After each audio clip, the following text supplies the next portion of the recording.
We are live reporting from the Anderson residence. All right, high five. Fucking Otto. All right, Otto. I was here in spirit. I was here in spirit. Okay. He's under the team.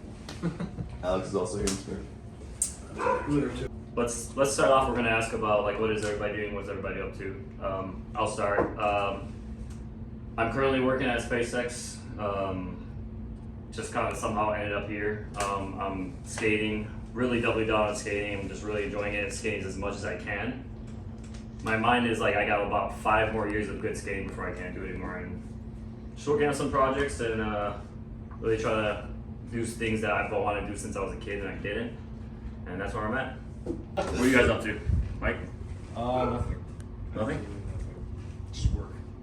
Dad stuff. Working dad stuff. I barely skate. I'll probably skate for maybe an hour most nowadays. Just focusing my time on the kids. Nice. Andy? I wish I still skated. I can't skate. My back, I swear to God. I'm still working out. So like, I mean, we were gymnasts in high school, so I still have been doing calisthenics stuff, but skateboarding, I wish I could. I'll try to more, but my back just can't freaking take it. My back and my knee, I swear to God, I'm getting old. Yeah. I think stair sets blew my knee out. Like that's, Bad. yeah. That's a lot. Remember when he racked on the handrail? Oh my God. Which time? The one you filmed, and then you came back, dude, he racked on the handrail. I was like, what? Maybe that's He what split open his crack. my tailbone still. If you don't have a split crack, you're not really a skater. That was the one. Where was that? It was off by Grand and 25th. Yeah, dude, that was bad. I couldn't sit down for a couple of days, or I couldn't lay down. I couldn't sit down. I couldn't stand. Like, You were like limping back. Like, this is your fault. Oh, That's great. But dad stuff too, man. I got 2 kids. It's awesome. I love my life now. Yeah. But I'm working for a big tech company. Swap from like working as an engineer, so life's good. Been happy, excited about what I'm doing. Yeah, but same thing as my dad's stuff and try to manage life as we go. It's fun. It's good. All right. Now, for like the last 12 years, I think it is, I'm working as a welder, fabricator. Skating is like I do it. It's just not as consistent. Like I went like a year without it, and then like the past few weekends I've been going and doing it. And Sounds like AA right now, by the way. You guys are clean. Even good. Clean from skateboarding. Yeah. like Mike tricks me getting pretty clean. Huh? Like I remember back when we were younger and we would see the dads bring their little kids to the skate park, and I was like, I want to do that. And just like the other week, I was like, hey, I'm doing it. You know, Yeah, I saw that. It was Skates so on the nice. board, holding his hands going down all the banks. And he's just like ear to ear, smile, loving it. It's great. I would be scared to do that, but No, I've skated with them on the board. Yeah. Like, Well, I have his hands. okay. He's not like standing. Sure. Like, even if it like, you know what I mean? Like unless I hit him. Surprised you get ripped on. Like sometimes Tony Rock gets ripped on, but he gets his kid going like ramps and shit. So. Those are low emotionally intelligent people. yeah. But besides that, I'm doing that same thing day of life. 3 dads. And working on just welding, working on motorcycles, cars, and the packaging industry. That's about it. Cool. It's fucking metal, dude. Let's talk about like states. So Illinois, first day. Dude, that was rough. I wasn't there. Yes. Yeah, that was rough. Maybe I'll start because we took some trips. When we were planning the trip, we were like, okay, we need to make 35 miles a day. 35 miles a day every day, and we'll get to Cali by the end of the summer. And first day was Joliet, like Chicago to Joliet. It's about 40 miles. Paul, Alex, and I had taken some trial runs. We made it there like on a Saturday, midday. No wait. This is no problem. We'll get here, no problem, yeah. And then the day we go to leave, we have this 50, 60 pound tent on our back. We have bags, shopping bags. Remember we had shopping bags that were like, Yeah, and it rained. It rained like 2 hours in. Yeah. Oh my God, it was the roughest. It was like it was such a high leaving the house in the morning because we had everybody outside. I mean, we had the footage of just everybody cheering us on. Yeah, following us. Following us in the car, honking on the car. It was awesome. Yeah, Yeah. it was fun. And he was talking earlier about how we stopped for ice cream sandwiches at Aldi. Yeah, it's never a bad time for an ice cream. Oh my god! But yeah, it started raining and we're walking through the rain. Boards wet day one. It was god. That was like foreshadowing for how rough that shit was gonna be. It was a good test. It was a good test. Trip as well. Because I Well, remember the first day it was definitely hectic and crazy, but that rain, just made stopping so much harder, and it just shit happens. I was hit by a car. hit by a car day. Which one. is sucks It was too an because Asian driver. I'm not racist. It just happened. I was actually in front of you. We were going in a line. We were all like going in a line, and then there was 2 lanes, and then he was actually, instead of being on the further side, he was just right next to us.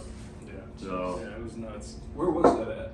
In Joliet. In it was right It before. was like right yeah. before we got into like the downtown part of Mhm, Joliet. like the outskirts. Okay, I remember. And then Alex convinced me to take triple C's and said, "Oh, if the pain is gonna be good, like, you're not even gonna feel it." I was very passionately saying no. And Paul literally was the only one. Mike, don't do this. Dude, this is not a good idea. The pain will be gone. No, I'm not with the.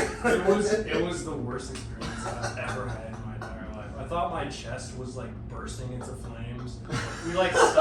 We stopped under this gazebo, and I just was freaking out. Your like, drunk is my buzzing chest, NyQuil. I'm so hot, screaming. Everyone's telling me to be quiet, and I just like started like taking my clothes off. And they're like, "Dude, just keep your shirt on. We're gonna be fine. Just keep walking. We're just gonna walk. You just gotta walk on it." And I'm like, "Dude, I don't feel my ankle, but like I feel like shit. My eyes felt like they were out here. I remember like staring in like this sketchy bar and being like a crackhead. I felt like so fucked up. Yeah.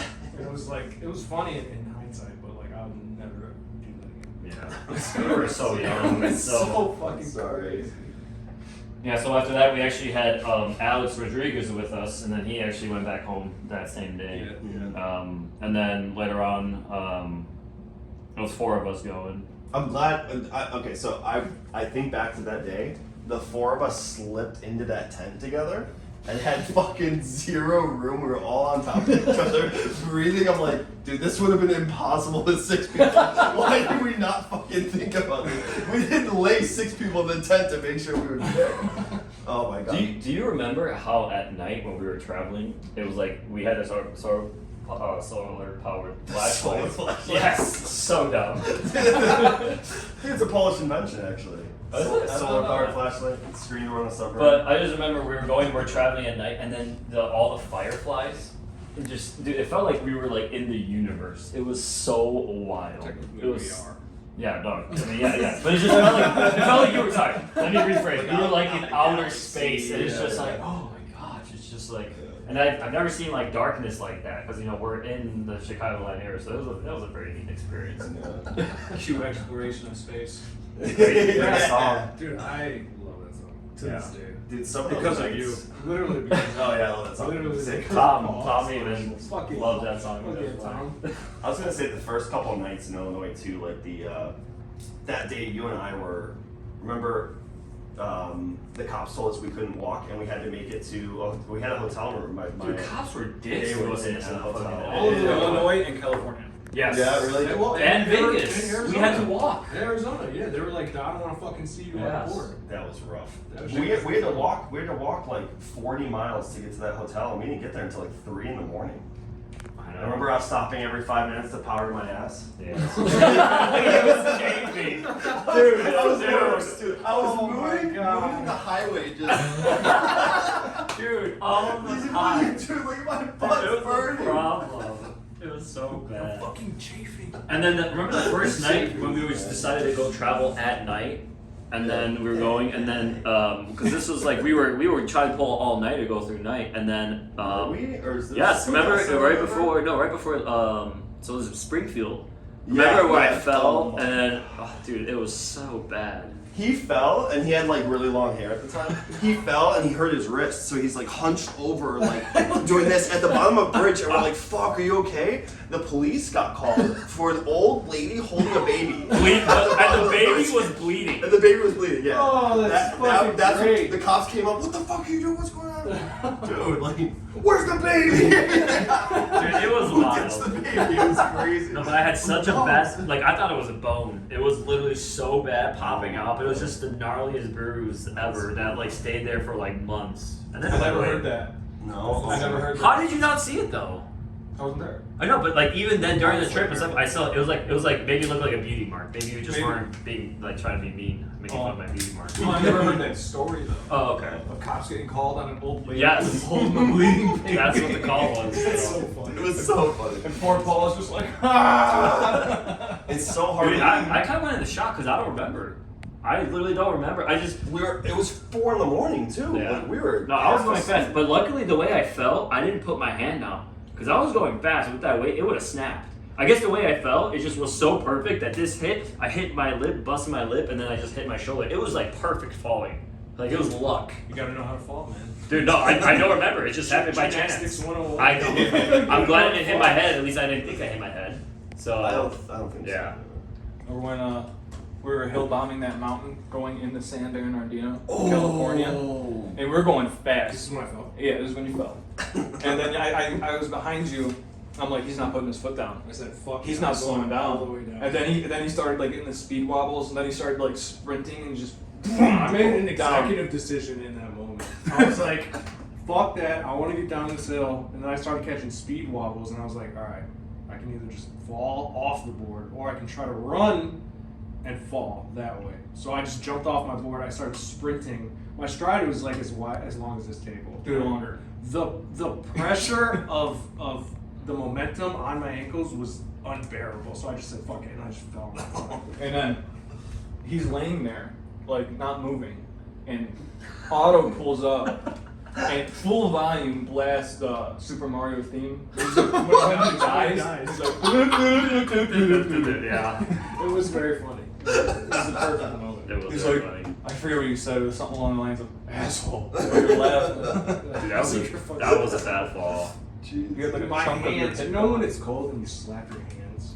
Like, that was like on 1,000. Oh, that was the worst feeling. And then, like, I didn't even feel my hip, which it's pretty good now. Where Oh god. Oh, you still got the It's scar. still- Oh, It's wow. There you go. But dude, this thing was like I'm not gonna that blur that up. fucking I'm gonna show big, that.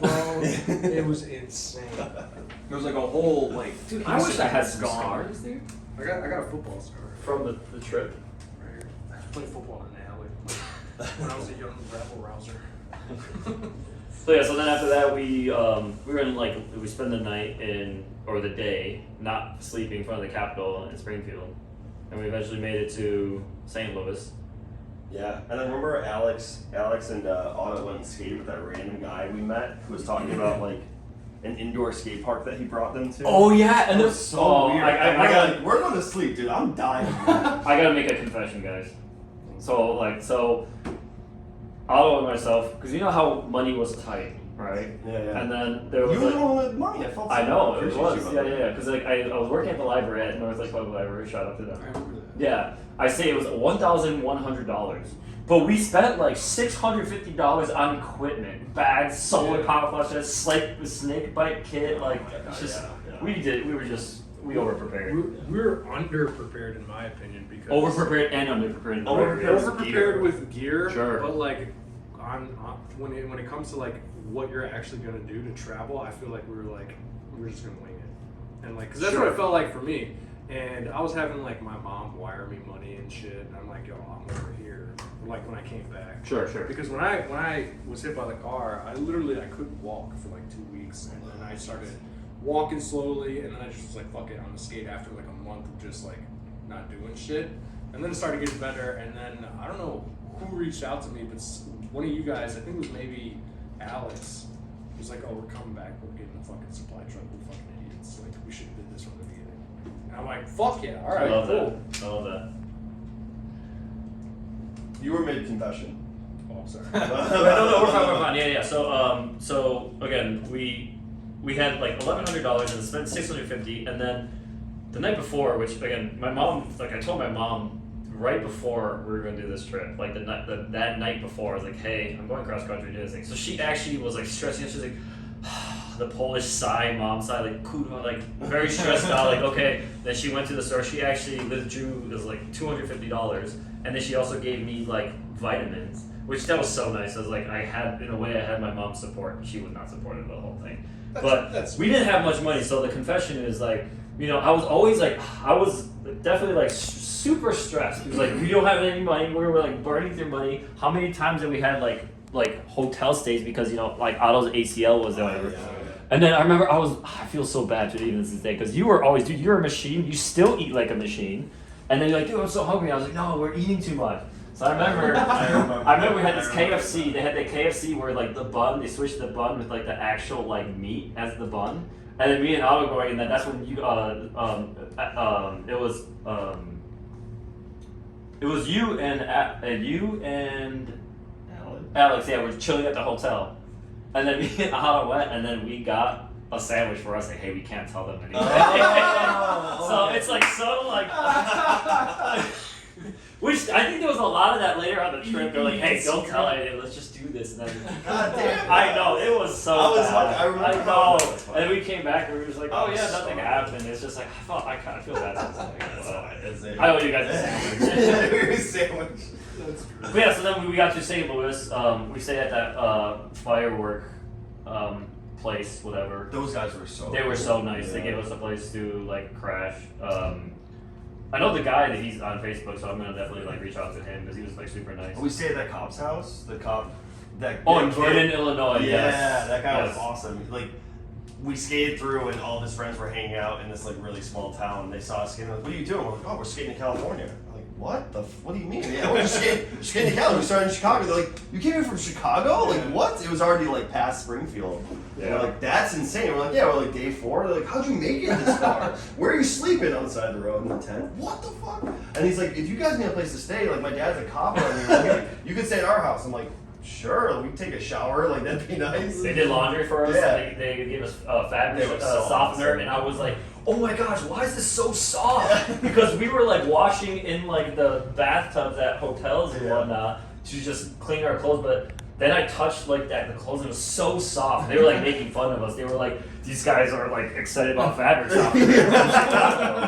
It was probably at that point, what is it, like day 7 or something? I don't remember how long it took to get to. No, it was. I think it was like day 4 or 5. 4 or 5. Yeah, it was 4 or 5. We'll go back and look at the footage. It was like 15 years ago, 15 and a half years ago. So, yeah. Then we eventually got to like Columbia, Missouri. We're kind of going through there. Remember the people in Columbia? This is also one of my favorite stories. O'Fallon, Woody. No, oh my God. Well, I was going to talk about just the people who were skating through Columbia, and there was this group of really hot moms, to be honest.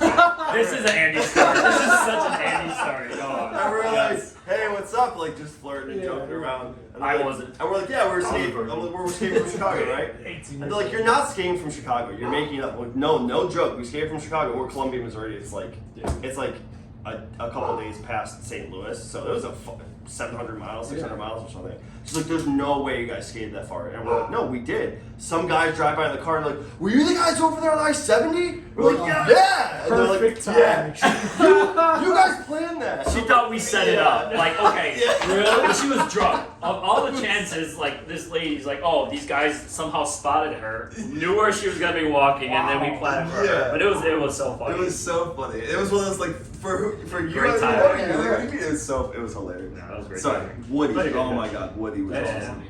Yeah, they gave us a place to crash. We actually spent like 2 days with them, and then we hung out with a bunch of firefighters. They took us through like their like little firefighter course. With the thermal camera. Yeah, and we were stuff. doing it all. We were just skating in front of them. It was a good time. We swam across a lake. Oh, I was so stressed out, dude. I'm not even the best swimmer. Oh no, that's like a big thing. Were we drinking a little bit too? Maybe. Because I remember like this is not a good idea. Remember we were winning beer pong with Woody's friends at that random party. We didn't know anybody, Oh, I and me and him were like holding down the table. And it was. And I'm like really bad at that. Yeah, it was so fun. I don't know. It was cool. Yeah. And then we got to Columbia. Then we got to Boone, And then, where did you want to? Yeah, I had to go home. Alex fell and like I think he fell and screwed up his shoulder like a couple days before. Yeah. Alex and I were skating next to each other, getting too close to each other, and then like he tripped on my board or something, but he fell and hurt his shoulder. And then we were fighting, arguing over, like, fuck you, it's your fault. And then, like, we switched bags, I think, or we were trying to get him to not carry a bag because he kept complaining about his shoulder. And then we're in Boonville, and he's like, dude, I can't make another day. Like, I can't carry this anymore.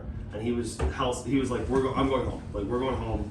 And this is probably, we talk about, like, regrets on the trip. This is one of the biggest regrets. I'm like, well, if you go home, I have to go home. He was my legal guardian. I was 17, right? So it's like, I either stay with Paul, and then Paul could get in trouble. Yeah. Or I Kidnapping, go, technically. right? I don't know. Or I go Yeah. home. Or I go if home. I to lose LA. you Sure, to the sure, room sure. and you don't want to be moved, that's technically kidnapping. So, I think one of my biggest regrets is going home there. I wish I would have just stuck it off and went with you if you were cool with it. I didn't really even ask you as much. Like, are you comfortable taking the risk of me being with you and then me being a minor? Because but I didn't. I went home with Alex, and part of it was he said he was going to get his money soon. He thought I was he gonna mention that. Yep. Yeah. So I thought he was going to get the money from the lawyer soon. So we're supposed to go home for like a week or two, get his truck, and then drive home because that was also part of it. My mom was like texting Paul and stuff like. Or drive back to meet up with me. Yeah. Not drive back home yet.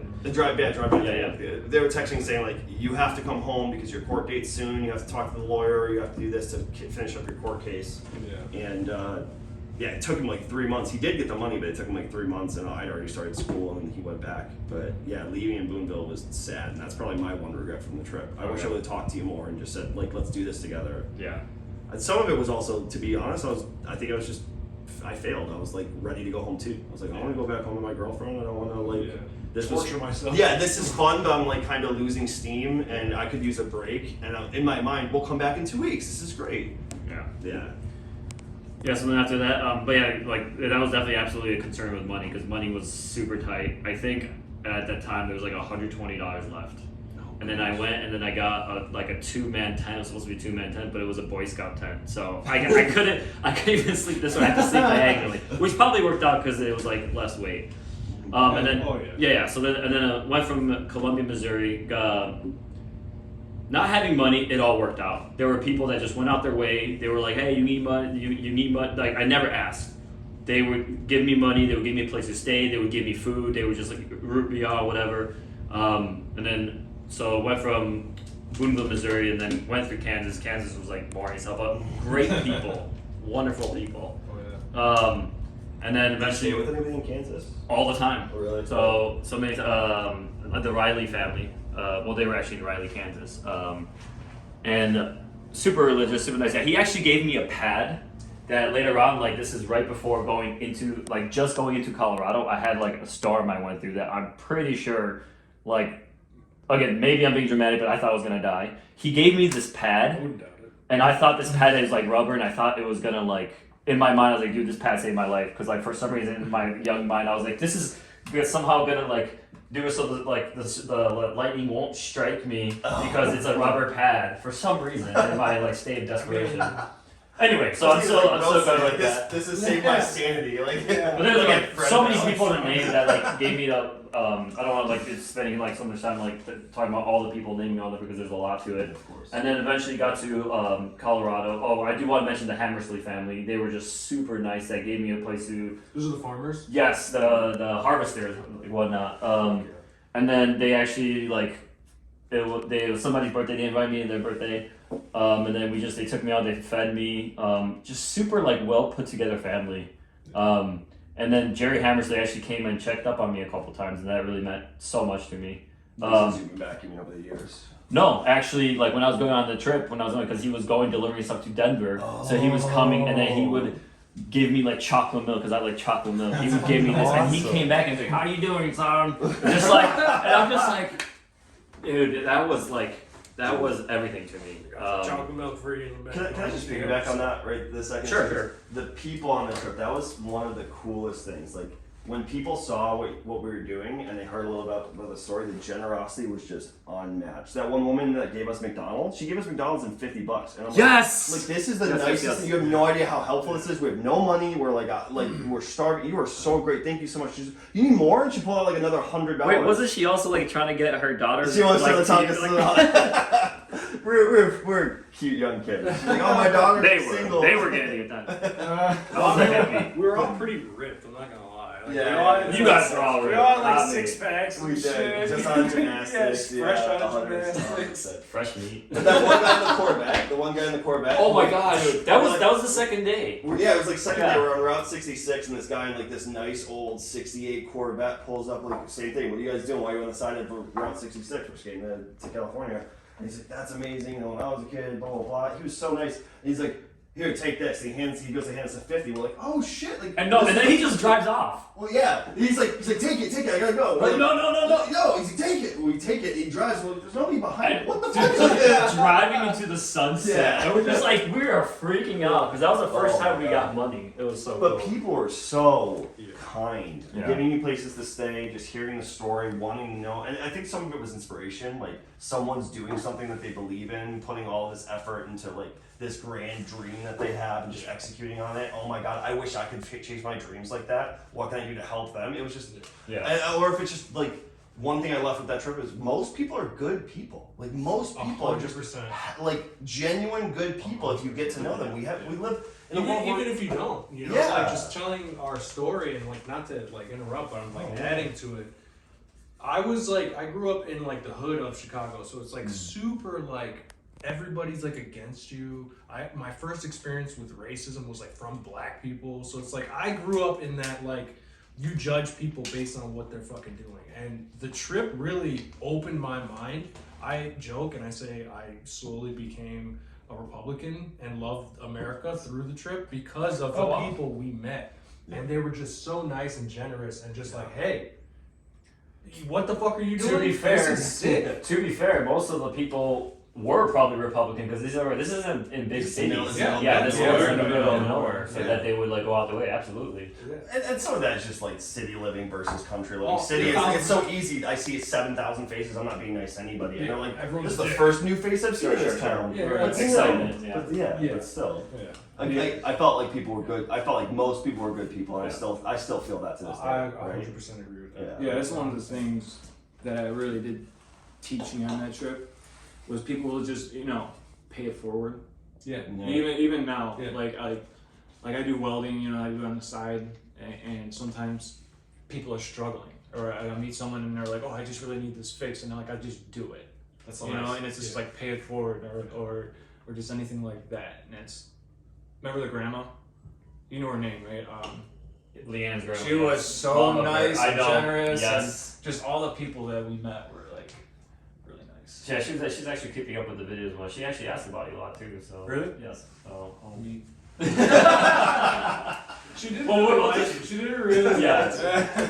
Dude, I watched that video of me just acting like a straight buffoon, and like I have kids now, and like the fear in that little girl's face that I saw, Yeah, I understand why she didn't want to fist bump me. I'm Yeah, just we- like, we edited that oh out. my god. Remember the phase we did where we talked in an Irish accent for so long we forgot how to That was- speak normally? You guys got free Subway That was the Yeah. funniest because of that too. Did we? Wait, really? Yes. You made a video journal about it. Oh. Yeah. Yeah, we did. And it all started from those movies, The Boondocks. Yeah. Where's the roll? Yeah, you guys Yeah, were where's watching. I can't even do the accent anymore. But it was like a The solid Boondock- week. Boondock Saints. Yeah. Tell you that what? The rope's in the back. So yeah, so then Scottish. So yeah, so then after that, continuing, I actually went through like Buena Vista, Colorado. That's how I would call it. I met some really cool people that gave me a place to crash. Travis, Bradley, everybody back at BV, just a bunch of skaters. Like, hey, stay here a couple days. Turned out they said stay here like 2-3 days, and then it turned out where I got word with Alex and to communicate with you guys that hey, that you guys are gonna be fixing up the trucks. You guys are gonna be on the way. I'm like, oh, okay, cool. So, but then it was like there was problems with the lawyer or whatnot, and then it kind of kept getting pushed. So I stayed in Buena Vista, Colorado for 2 months. Yeah. But that was like the best time of my life, Even when we got there, like we still did. I was gonna say you Sure, guys met sure. up in Buena Vista, right? Yes. We still so, were yeah. like fucking chilling. Yes. And it's so funny because like I remember when Alex was like, all right, hey bro, we're leaving like tomorrow when everything was all said and done. And to bring it back to like what you were saying to your mom, I told my mom, the first time I left, I didn't say anything to anybody. Oh wow. So the second time I was chilling at my mom's house. So I'm just like fully recovered, ready to go. I'm like, all right, hey, I'm leaving to California tomorrow. She's like, okay, well, how the fuck are you gonna afford it? You know, you have no money. What are you talking about? I was like, I'm skating there with my friends. This is what I was doing before I got hurt. That's how I got hit by the car. She was like, you're gonna fucking die. You're an idiot. That's not gonna happen. You're not doing it. I won't let you. Yeah. And I'm like, I'm fucking 18 years old. Like I can leave. Like Yeah. you have no governance over me. Yes, it tell her. was like the most like movie-esque thing of my life when I was like 18 years old. And I was just like, tell me. I was like, fuck you. I'm going. The music drops. And then she goes, tells my stepdad, and he goes, Michael, you're gonna die. You're not serious. Just chill out. If you want, go drink a beer. You're fine. And I'm like, I'm leaving regardless. And I just left and didn't say anything to anybody. And that was the same time actually that like I had just met my wife, but we were just like friends talking. Oh, nice. And so my little secret is that she knew exactly where we were the entire trip. Oh, wow. The entire time. She was the only one that I was actually texting on my phone. Okay. Okay. Which is pretty fucking fun. Very cool. I did not know that, yeah. Yeah, so then we continued from Buena Vista, and then we went through like Pagosa Springs, and we went. We learned how to make hash, which I was so happy. I was They like, were making. fuck They yeah. were like, hey, I was fascinated about it too, so I learned how to make it too. I It was like life changing. oh my god, it was. I was like, I'm only smoking hash from now on. But yeah, so we continue, and then we go through like the sand dunes. Remember, That shit Alex? was fun. Alex lost his ID. Yeah, he lost his ID. He lost his whole wallet, I thought. Yes. His whole entire wallet. His whole wallet. We're like, oh my The camera gosh. got fucked up because of the sand. The sand. We're like It was over like, there, oh, the trip's fucking done. We gotta go buy a new camera. How are we gonna buy a new camera? and it worked out. It just randomly Yeah. started like working. At night, it was good. It was so funny. We went through like Durango. Durango's when I Park. got there. Oh my god, me and Otto. Yeah, Yes. that's right. Yeah. So what happened? How did you get out there, and when did you like? Yes. do that? We parked up there, and you're like, I'm on the fucking train, coming here. Yeah. Where'd you stop at? It was like what, Denver? Because I remember The train, originally, you or Otto or someone was going to come back and pick me up. Yeah, Otto was. And He's like, I'll do it. Jeez. You guys did the math and were like, that's like way more, it's way more money in gas than just buying a train ticket one way. Me and Paul would have just stayed for Durango. So University. yeah, I went to Union Station on the Metro and then took the Amtrak to Denver. And I waited there for like Yeah. hours and hours until you guys showed up. Sounds about right. The It was organization hours. one on That that was was just- In Denver? Yeah. Yeah. yeah. They, Oh, you drove back to Denver. Yes, Him they and- I truck. think it was yeah, we Alex. were just Paul, skating at and the Otto to go pick him up, and me and you were just sitting back. skating at the skate park. It was the best. Dude, we Like, were at that so- Durango skate park. It was great. That was a Every really nice fucking skate park. day. Yes. I would go back there to this day. Do you mind if I ask what was going on in your life at the time? Where Yeah. you like, why didn't you go with Mike? Why did you go a couple weeks later? Did Alex pay for that train ticket? Because he flew Yes, out. yes. Yeah, Alex. I was gonna say, dude. Alex, yeah. Quick thank you to Alex. Because he Dude. fucking. Alex is the man. Yeah. He's literally. I think- he bought me a phone in Cali because my phone wasn't getting service. It was a Boost Mobile phone. Yeah, this was awesome. You And I got was like- civilization. And I'm like, and a fucking Xbox. Dude. I think I heard he blew like 70 grand on that whole trip. By the No, time it was like 30. 30. He only got like 30. It was like he only got like 30 He grand. got 60 regardless something. of a lot. No, yeah. He, Well, after everything, like taxes, he said it was only like 30 grand. No, 32 no, he grand. got like 60. it was closer to 60. Yeah. Yeah. Well, Because maybe when it he was came on the 150. trip. It was 150. So for the viewers, if this isn't clear, we sued Alex got hit by a police car, and then my family sued the North Lake Police Department, which is a very disorganized department, by the way. Yeah. Whatever. One of the worst. At least back in the day. I don't know about today. I'm not going to speak to today, but they were not very good back in the day. They were very corrupt back then. And the officer that hit him said he felt bad, but like he was blowing a stop sign without his lights on because that's what they do. They just speed when they want to speed. So they hit my brother. My family got a settlement of about like 150, and I think he walked home after lawyer fees and taxes that were due like 60K. Fucking I know. taxes, dude. I know. Fuck. Yeah, And I know I spent a lot on that trip, but I was gonna say he flew me out to trained me out to California. He trained you? Trained. Amtrak. So I took Amtrak. Remember the week you guys got No, to I know LA? you came, but I thought he flew you in. I thought you said He flew me home. Yeah, you Okay. Amtrak there flew me back. I skipped my final senior year to go for that. It was great. I know. I needed to. You were so close to getting the barracks. Yeah, I know. They skate. Oh, fuck you guys. I slept on the manny pad. I'll just go into that. They skated the barracks. You guys all skated the barracks the day before I got there with a bunch of pros. Tori Pudwell gave me Like some most tips. pros. Kelly Hart. Kelly Hart. was filming his Battle Commander part. I didn't know that. Well, you guys had a bunch Sick of as decks. fuck. You slept on the ramps, You right? got shoes. You got shoes. I'm so mad. I come the next day and it's like we can't go back. We told them we were gonna go to San Diego, so like we're gonna hang out in LA for a couple days, but they can't know that we didn't leave for San Diego because we said we were gonna leave. Yeah, but even that, it wasn't like that they were psyched about us being there. It was like, Okay, so- all right, let's let them in. It So was just more for the of like an record. inconvenience, like Yeah. all right, these guys did make an effort, and then Otto with his connections to Ken at But- Uprise, shout out Uprise. Shout out Uprise, they sponsored. No, But- they're Well, also, it was, who were the two people that interviewed us? they didn't It was that sponsor girl us. and Yes. her brother. They made that very clear. Yeah. You're not sponsored by No. us. You're flowed. But Yeah, still, alright. we got free shit. Yeah, that's what I'm saying. Free I discussion. take it. Yeah, it was great. Yeah, but again, they All of were, our wheels were from Uprise Skate Shop, Chicago. Shout out.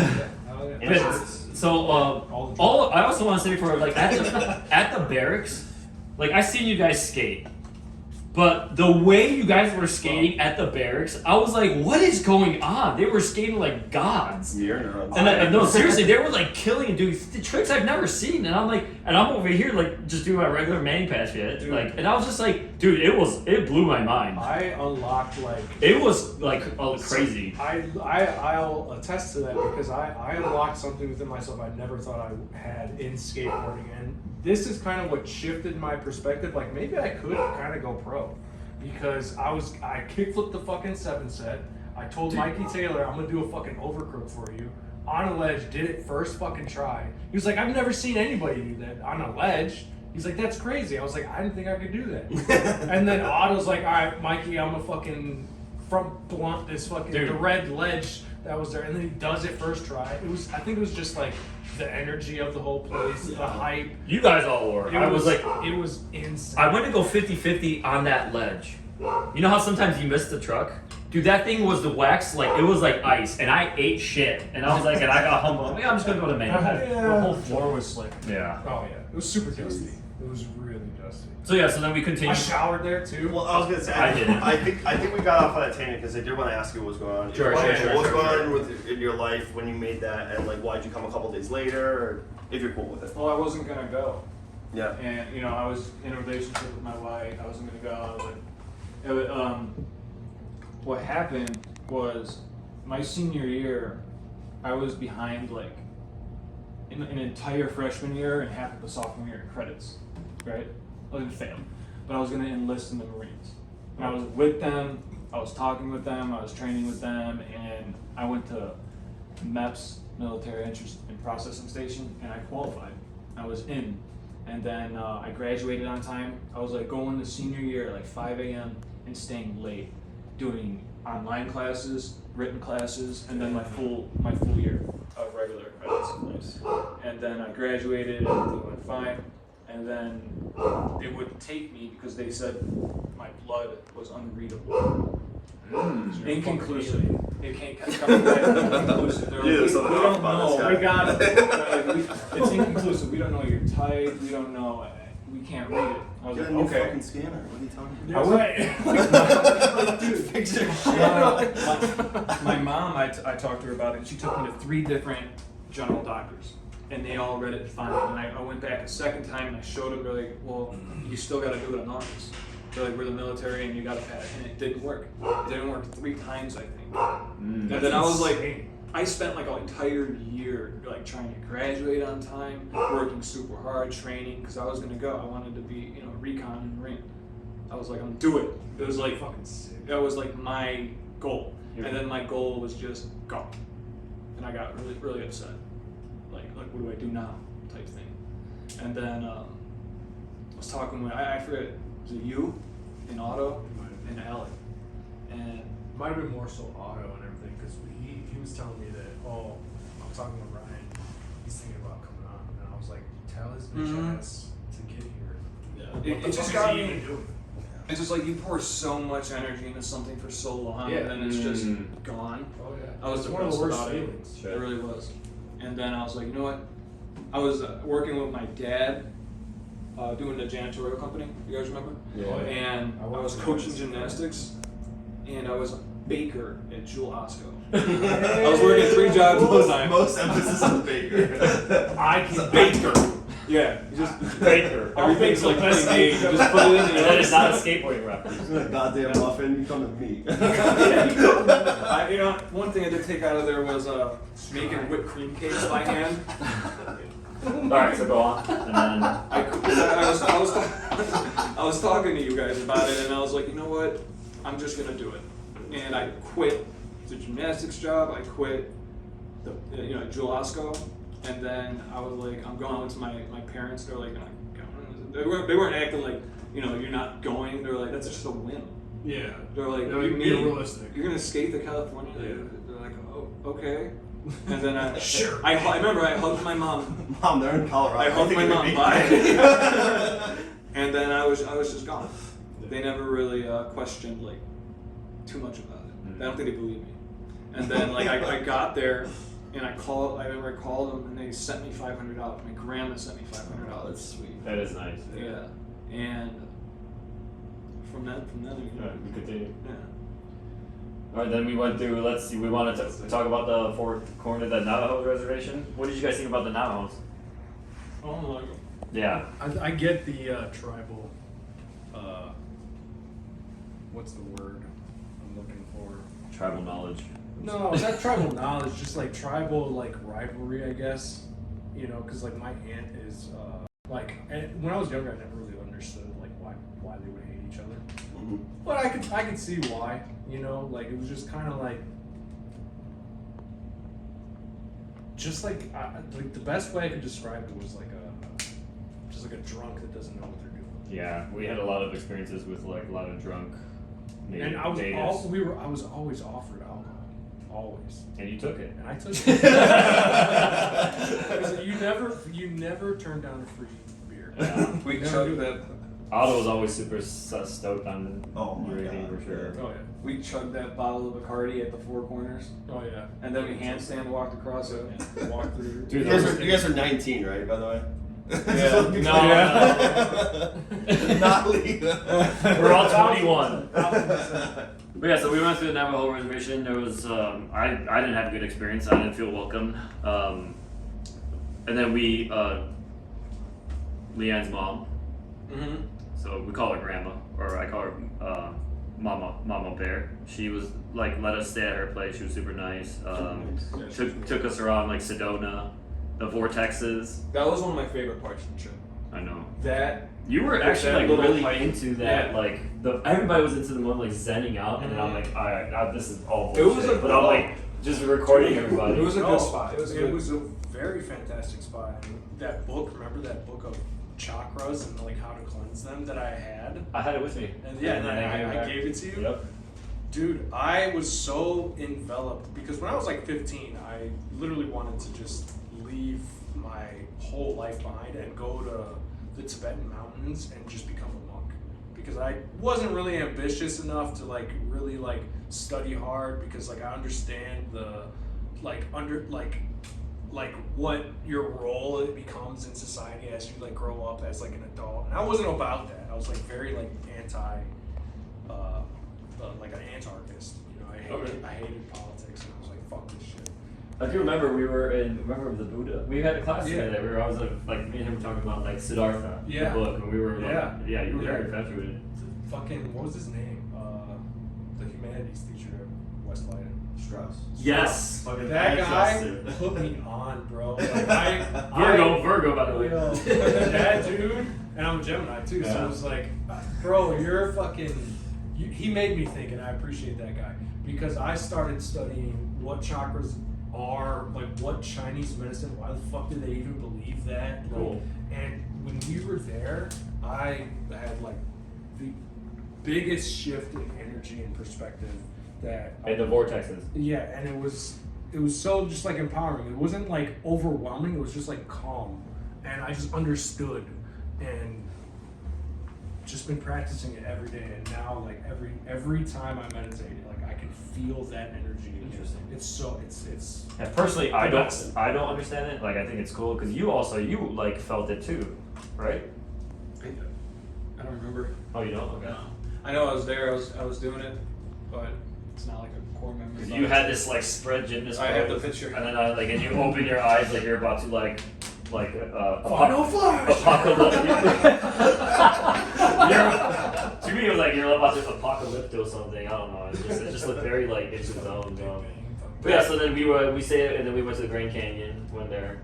I pushed my car. That was so much. Oh yeah, we were like. I we talk were about a that mess. constantly at my house, and I tell my girls, if we're going anywhere, we're traveling in America, we're going to the Grand Canyon. Yes. Because Beautiful. pictures don't do it justice. You literally have to go there. It was like insane, and like the longer we were there, the more I started seeing like little like Egyptian-esque, Buddhist-esque shit in the fucking like crevasse. And I'm like, what is?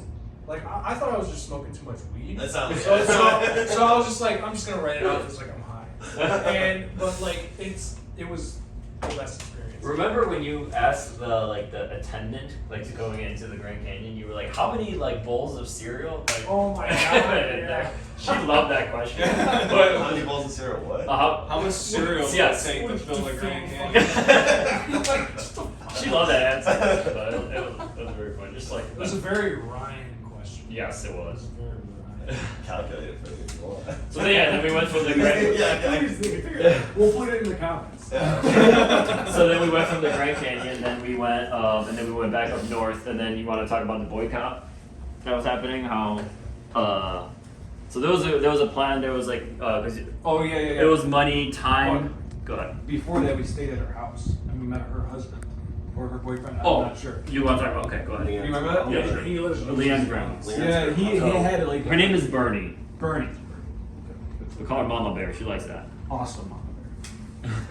But he had a lot of guns, like magnums with lasers, rifles, snipers, 50 cals, AKs, shotguns. He had AKs. Is that the picture where you guys all had a gun? He actually he works Yeah, at they were not fake. he works at, he's in the watch. He's in the weren't guard loaded. tower. He works in the guard tower prison. Oh, That's that's why. Yeah. But he made us that All pizza, the like dishes that you could frozen do. pizza, and he souped it up with all that stuff. Oh yeah. And then we couldn't leave because The starter. no, not the starter. That was The funny. mountain lion. There was a mountain lion within a mile of their house at night, and they're like, you can't go Oh, outside. that's why we stayed there so long. I don't know, but I remember like they had a picture of it. Like someone was able to get like a night vision 'Cause picture you- of They it. probably just wanted us to stay there. She had jacuzzi, she had Yes. jacuzzi Yep. too, right? Yep. And we were chilling in the jacuzzi. But that was really nice. Yes. I really liked it. That was interesting. All the guns. Yeah. The picture. Everyone was always talking like, you guys look like thugs. Yeah. I look like a fucking terrorist. I loved it. I Like, think dude, so it's one of my favorite things. I literally skipped that whole entire part Yeah. when I watched it, and I saw the little girl's face. I'm like, I'm done. I'm done. Yeah. Oh yeah. So then we went from there. Then we went to Vegas, where we stayed in Vegas for Boycott. like a week. Yeah. You want to talk about the boycott? Me and you chose not to go to Vegas. When we were looking at the map, we were all looking at it, Oh, and it was yeah. clearly out of the way. Yeah. Yeah. Like going up, we're like, we're not doing it. You know, we were boycotting it, and then me and Mike were skating, and was it just me and you, or was it me, you, and Alex? I think Alex was there. I don't remember. I'm not sure. But we were supposed to meet up at the next rest stop, and there was no one. No, I They- think it was it was- just me and you then. Was it? Yeah, I think it was just Okay. me and you because I don't remember Alex being there. And then we skated hours and hours and hours all day. No one came back. No one was at the next, marker. And then we finally do, and I was pissed. Yeah, right. I was like, so mad. they were like, well, it ended up, it was like gonna be my birthday. Yeah. And they went, Oh, I know an why. ounce of weed. Because Alex and Otto went to go get the fucking Yeah. weed What was and that alcohol. dude's name? I have no fucking idea. Otto's friend. And Oh, Gizzy. Gizmo. Gizzy or Gizmo. Gizmo. They call him Gizzy. Yeah. They went to him, they got an ounce and a bottle of Captain Morgan. And they came back, they're like, we're sorry, but here, Yeah, yeah. And I was like, okay. We're back on track. I was like, that's okay. And we just got annihilated. And then we went to none of us were 21. Nope. Nothing to do in Vegas when you're 21. So was that so guy, shitty. Gizmo, Couldn't even gamble. no, but they had the cheapest hotels. It was like $35 a night. Sure. But Gizmo, You're not supposed to go to those. Yeah. Oh, it's an hour? A lot of prostitutes. A lot of prostitutes. and then Gizmo went and got the hotel room for us, and we just like walked up in there, and we're all drinking and doing just chilling. Civilization. Civilization. Castle Pebble. Crashers. Castle Pebble. Crashers and A Pebble. lot of pills. And then the venom extractor. I was messing around and it like lashed onto my eye. I'm like, ah! They're like, what's wrong? I'm like, ah! It was so bad. Just for the record, how many fights were there? Wrestling and fights throughout the whole trip. There's a Oh my lot. god, so Oh my mainly god. fucking this A guy, montage of Alex. fighting. It was mainly this guy and Alex Yes. fighting. God, I Because just I wasn't there. I almost literally died.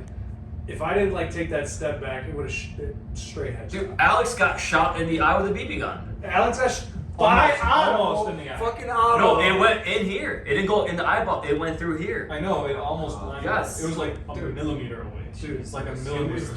it was We're a so. shit show, dude. Yeah. Because Alex, he had the empty CO2 BB gun, and he just shot air at him, and Otto was like, not knowing it was empty, point blank, and just went boom. Oh my god. And it just went in there, and then the blood started coming, That's crazy. like out of his nose. That's crazy. Dude, we were crazy. What was the Jesus. injury that happened right before I got there? For Carving knives? It was with Alex. It was Oh yeah, he cut his fucking hand. I think. Oh, and then we went to the hospital. Yeah. And then, Oh. dude, that hospital was sick. We were skating the spots. skating. It was so Yo, much fix fun. my boy up. Literally, security came out and was like, "Yo, you guys can't be doing this." And like, Our friends I was died like, in there. "Dude, this is a hospital. If we get hurt, we can just go to the hospital." That's fine. That was funny. Like, what's your problem? Yeah, so then we were in Vegas, right? And then we eventually, a lot of walking in Vegas. Cops were D-bags to us. We skated the strip though. Yeah, We did. Oh, a lot of, People there was thought a we lot were- of tricks there for People sure. thought we were doing like a fucking demo. Like they thought we were somebody. Oh, really? Yeah, everybody that crowded around us were like just hammered and just being like, what the fuck? Yeah. Because I remember skating this little 6-set and I just ollied it, but then Otto's like, he's got to fucking skate every fucking thing. Yeah. Otto And killed it, dude. He did. He was like, he did a lot of crazy He tricks. fucking peaked Yeah. on the trip. It's Yeah. like his skateboarding was just like every single trick was like done in a matter of like two, 3 tries. Sure. It was insane. Okay, so then we were in Vegas. We went our way. We did a lot of walking. We followed the way. And then we went through like the desert. Which was fucking pretty sweet. You saw purple cacti, How was super the desert? cold. How was skating through the desert? Well, the It time was- we were at, it was actually like the winter time, pretty much. freezing at night. Yes, so it So wasn't too cold. bad.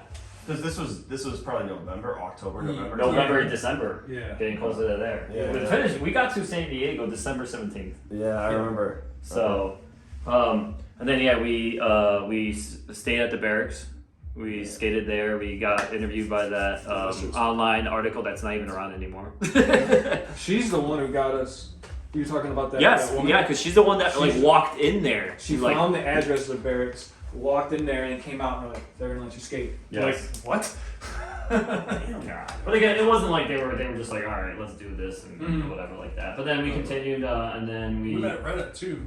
and he was super nice. That guy. guy was fucking hilarious. Reddit, remember the guy who was always like ripping on people in videos? So we were like, oh, this guy's gonna be an asshole to us. And then he's like, oh, you guys from Chicago? And then he was just like super nice to us. He gave us boards, like, well, It was all like 2 pairs of fucking shoes. do you remember that? Yeah. Do you remember that placebo little bracelet that they had? Yeah. Oh, that was going yeah, in like that balance bullshit bracelets. Yes. They're like, yeah, try this. And he goes, this is so good. I'm like, no, I don't know this. Just always super skeptic. Yeah. You should be. I I'm know. glad. I thought it worked. I was like, dude, I'm heel flipping like on lock now. This is great. I think it's because they gave it to us. We were stupid. so. 100%. I subscribe to that because I was like, it's the only reason why I was able to kickflip that 3rd try. But I think it's being around them. Oh yeah, 100%. That energy in itself. You know how many great tricks have been done at that park. Sure. Yeah. You know, like Yes. we're like And that's the bioelectric old part. human beings. Like, I would not doubt that we fucking tapped into something that we probably wouldn't have if we didn't be that adrenaline. Well, you're just sitting there watching pros do Yeah. their shit, and you're Yeah. like, damn. Watching all the foot placement Yeah. and just Yes. seeing how they even set up before even doing it. Oh my god, Yeah. it was so much fun. Remember Eric Costin did a front pop and fell on his ass. Yes, you were always ripping on Austin it. just skating in front of you guys. He was just chilling there, awesome. skating. And Steve Barris. Literally, as soon as He was a got, busy man. As soon as he got on his board, Costin, he like nollie front shove, falls immediately. Yeah. And then it's like he just fucking fell. It's not what they talk about. He's in the Tony Hawk games and he just fell on his shoulder. I'm like, dude, like everybody fucking falls. It was like It was great. I can do this. it was a great moment. Yeah. And we slept there. Yeah. Sure. Yeah. It was nice for our young childhood's like dreams. I wish right? they, to like, experience You know how many that. skaters would kill to skate the Yeah. barracks? Little And especially sleep back there, then, hang it out. was- That's crazy. It was like they even told us, they're like, no filming. Yep. You Yeah, literally- he was adamant on you that. literally have to be a fucking pro to even skate this park. Like, Yeah. Like, just back then, it was just like so different. And just now, like what they did with it, just, I think we inspired them low key to get a second bigger warehouse and have the public kind of come and skate. Interesting. That's what I personally think. Sure, sure. It was probably not true. Yeah. But, Who knows? Lit the spark. yeah, right. Yeah, so then after that, and then we just followed the coast, and then we got to San Diego. And then remember how we almost got like the footage almost got stolen. The Oh, bags yeah, almost fucking- got That stolen. Filipino dude? The homeless guy. I Dude, thought they we did almost get got stolen. everything stolen. Like the contacts in the bag of all the people that like we met across like during the whole trip, and I was just like, dude, I almost freaked out because I thought the camera was gone. Like a Like- minute away. Yeah. So do you guys want to explain what happened? Yeah, we were in San Diego. This was our first like experience there. Like we had the truck, parked it in this garage, and we did our thing. We were going around checking stuff out. And it was fun and all. And then we get Don't back, put it back. Come on, focus. and then we get back in the garage and we see this Stop. like Everyone's 80s. to clarify, you know, it was an older box Chevy Silverado, Yes. and it had the bed cover, but the bed cover had slide windows, so those were open. And this guy, we saw him taking the big backpacks out of that little window, and then immediately when we saw that, I booked it after him. No, I didn't I ran. see what the fuck was going on. I just heard the ruckus and then just Ryan take off. I'm like, wait, what the fuck's going on? And we all split up. Otto starts jumping down the fuck, because it's a parking garage, and he just starts jumping down the Like the fucking middles? Yeah, he's like, That's awesome. I'm gonna get there faster, and just starts jumping down. And then I just remember him saying, I fucking missed one, and he's just like getting up. I like look over, I'm like, he's far fucked down. Oh, like he really hurt It's himself. so wild because all of them like instinct kicked in and they went in. It's like the masculine quick, like the hunting, like Fight or flight, man. I like froze like a deer, like I'm like, because like I'm just going panic mode instantly because I was like, oh my gosh, all that footage, all that time, I trust Ryan. and I just in froze. that situation. And then everybody's dipped, and I was just there by the truck. I'm like, all right, like focus. You got to do something. And in my head is like, he might come back. I close the door, and then I was just kind of like, oh my god, I contributed. All right. Come back. But he had all the bags staged out, like you're in the parking garage, and then we were at like a higher level. I'm so glad he. And then, you know, when you get to the corner, there's usually a stair set and it goes all the way down.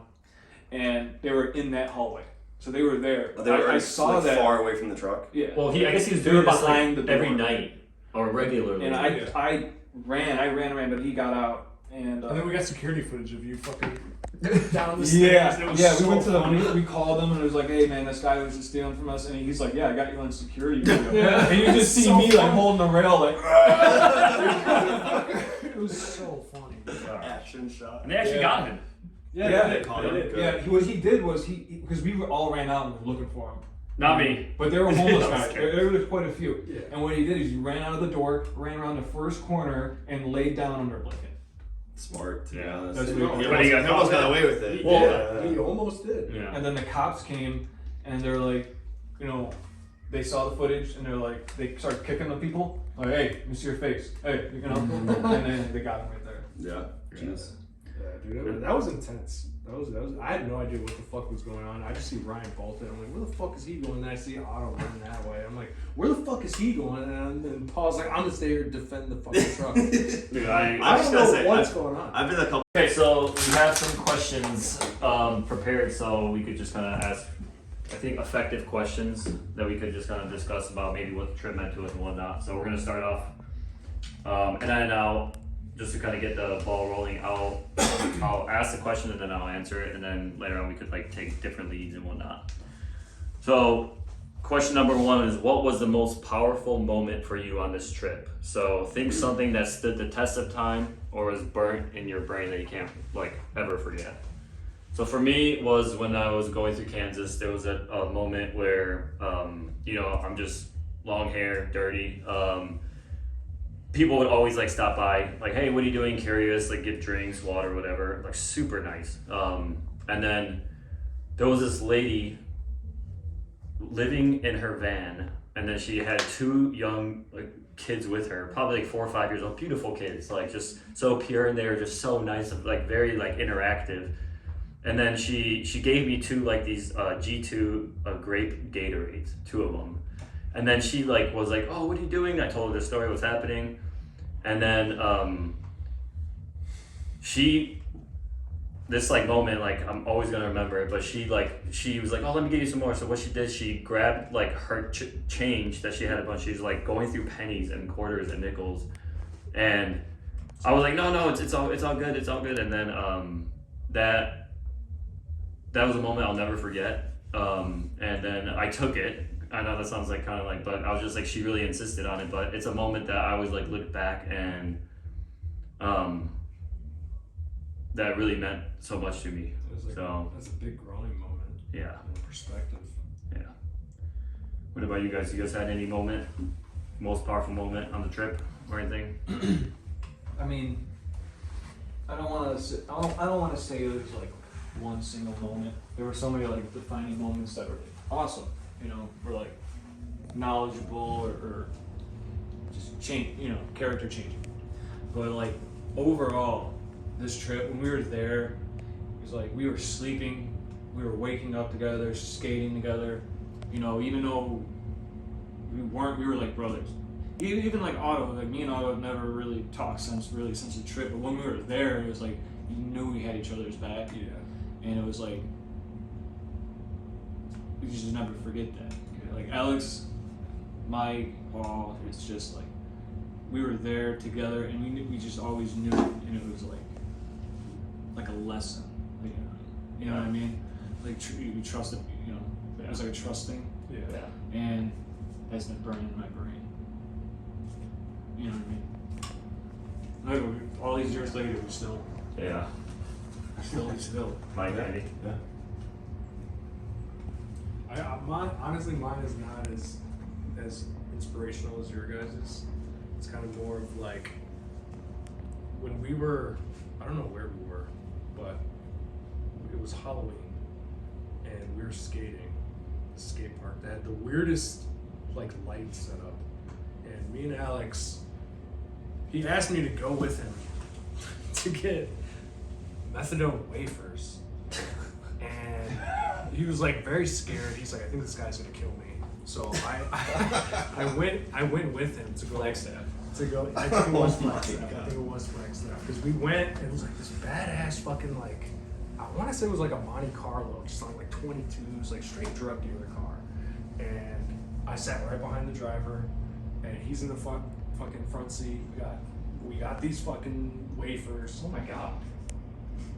He gives me one. The dude was very adamant about taking an eighth of a quarter because they're very strong. They don't make them anymore.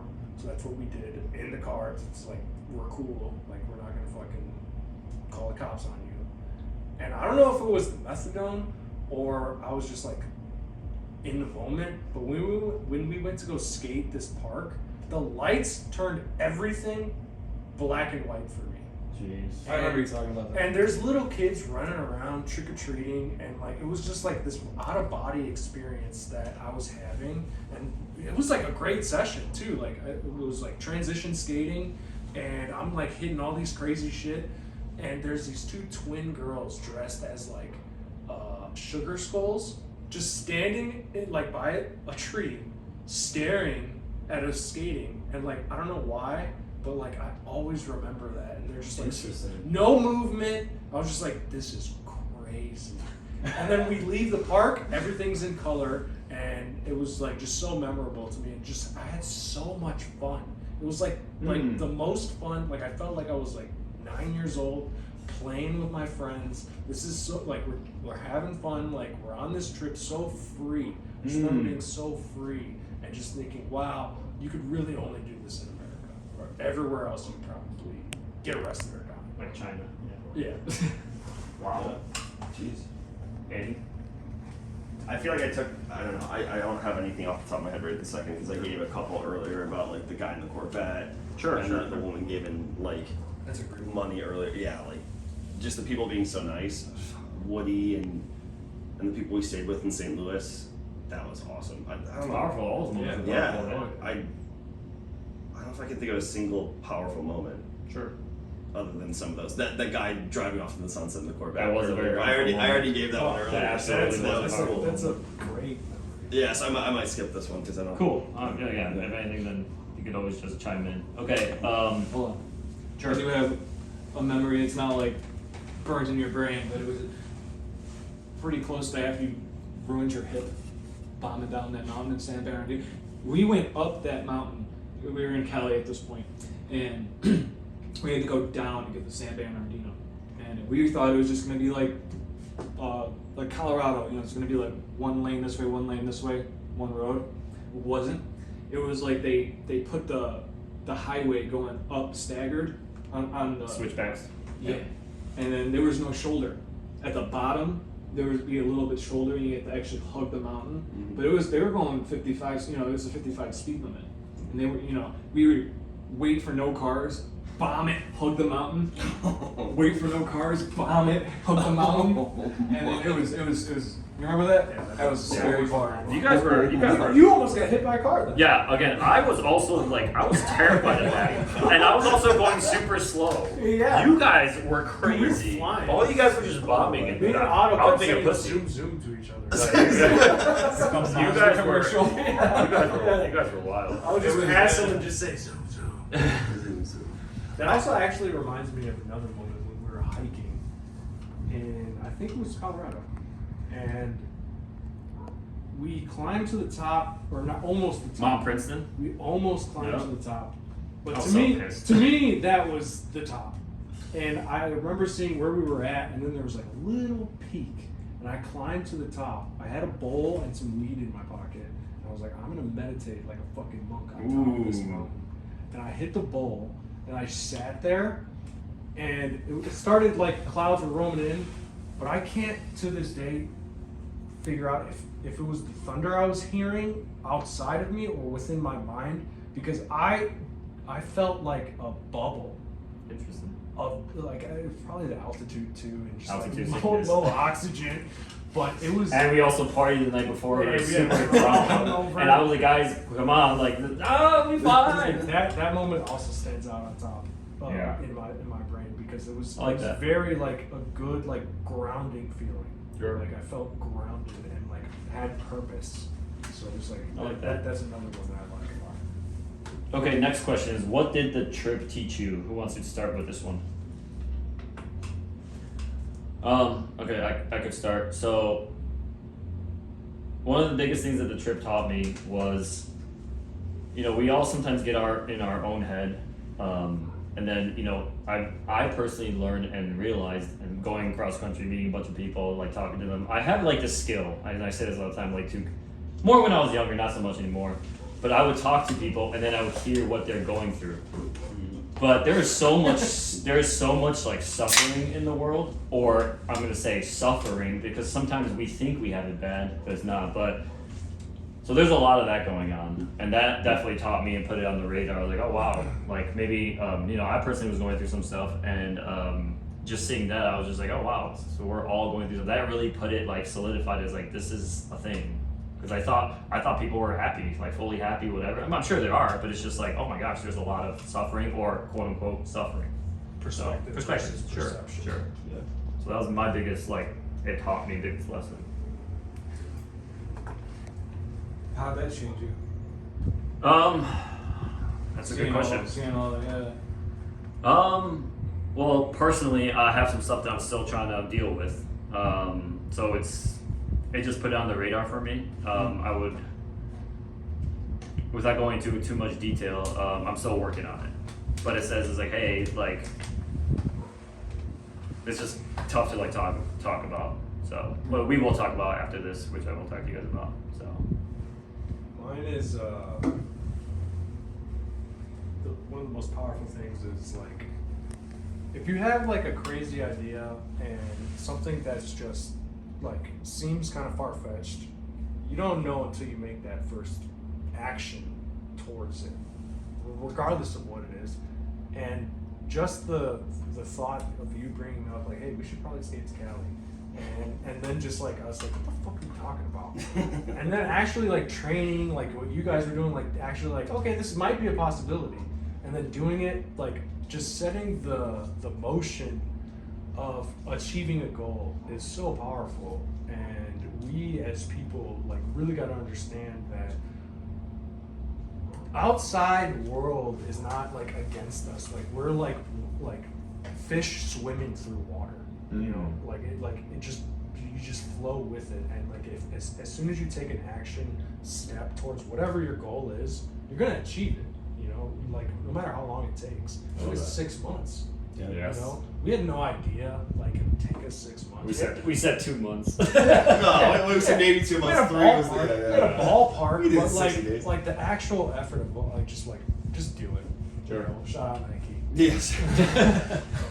I think that's a great metaphor for just success in general too, because I remember the number of people that doubted us. Like we were talking high school, Oh, time, yeah. the number of teachers like, you're gonna get eaten by a bear. You're not gonna make it. I'll give you $100. I remember a physics professor told me I'll buy you like a, what did he say? He said I'll give you $100 if you make it to like St. Louis. And I met him in U of I like a year later. Like, you fucking owe me $100. He's like, I'll buy you pizza. What a You're bitch. right. I'll buy you He pizza. pays. He bought I me like the pizza. double bag. But I think it's a great metaphor because we had a goal. We had this dream. We planned to try to make it happen. Nothing fucking went right.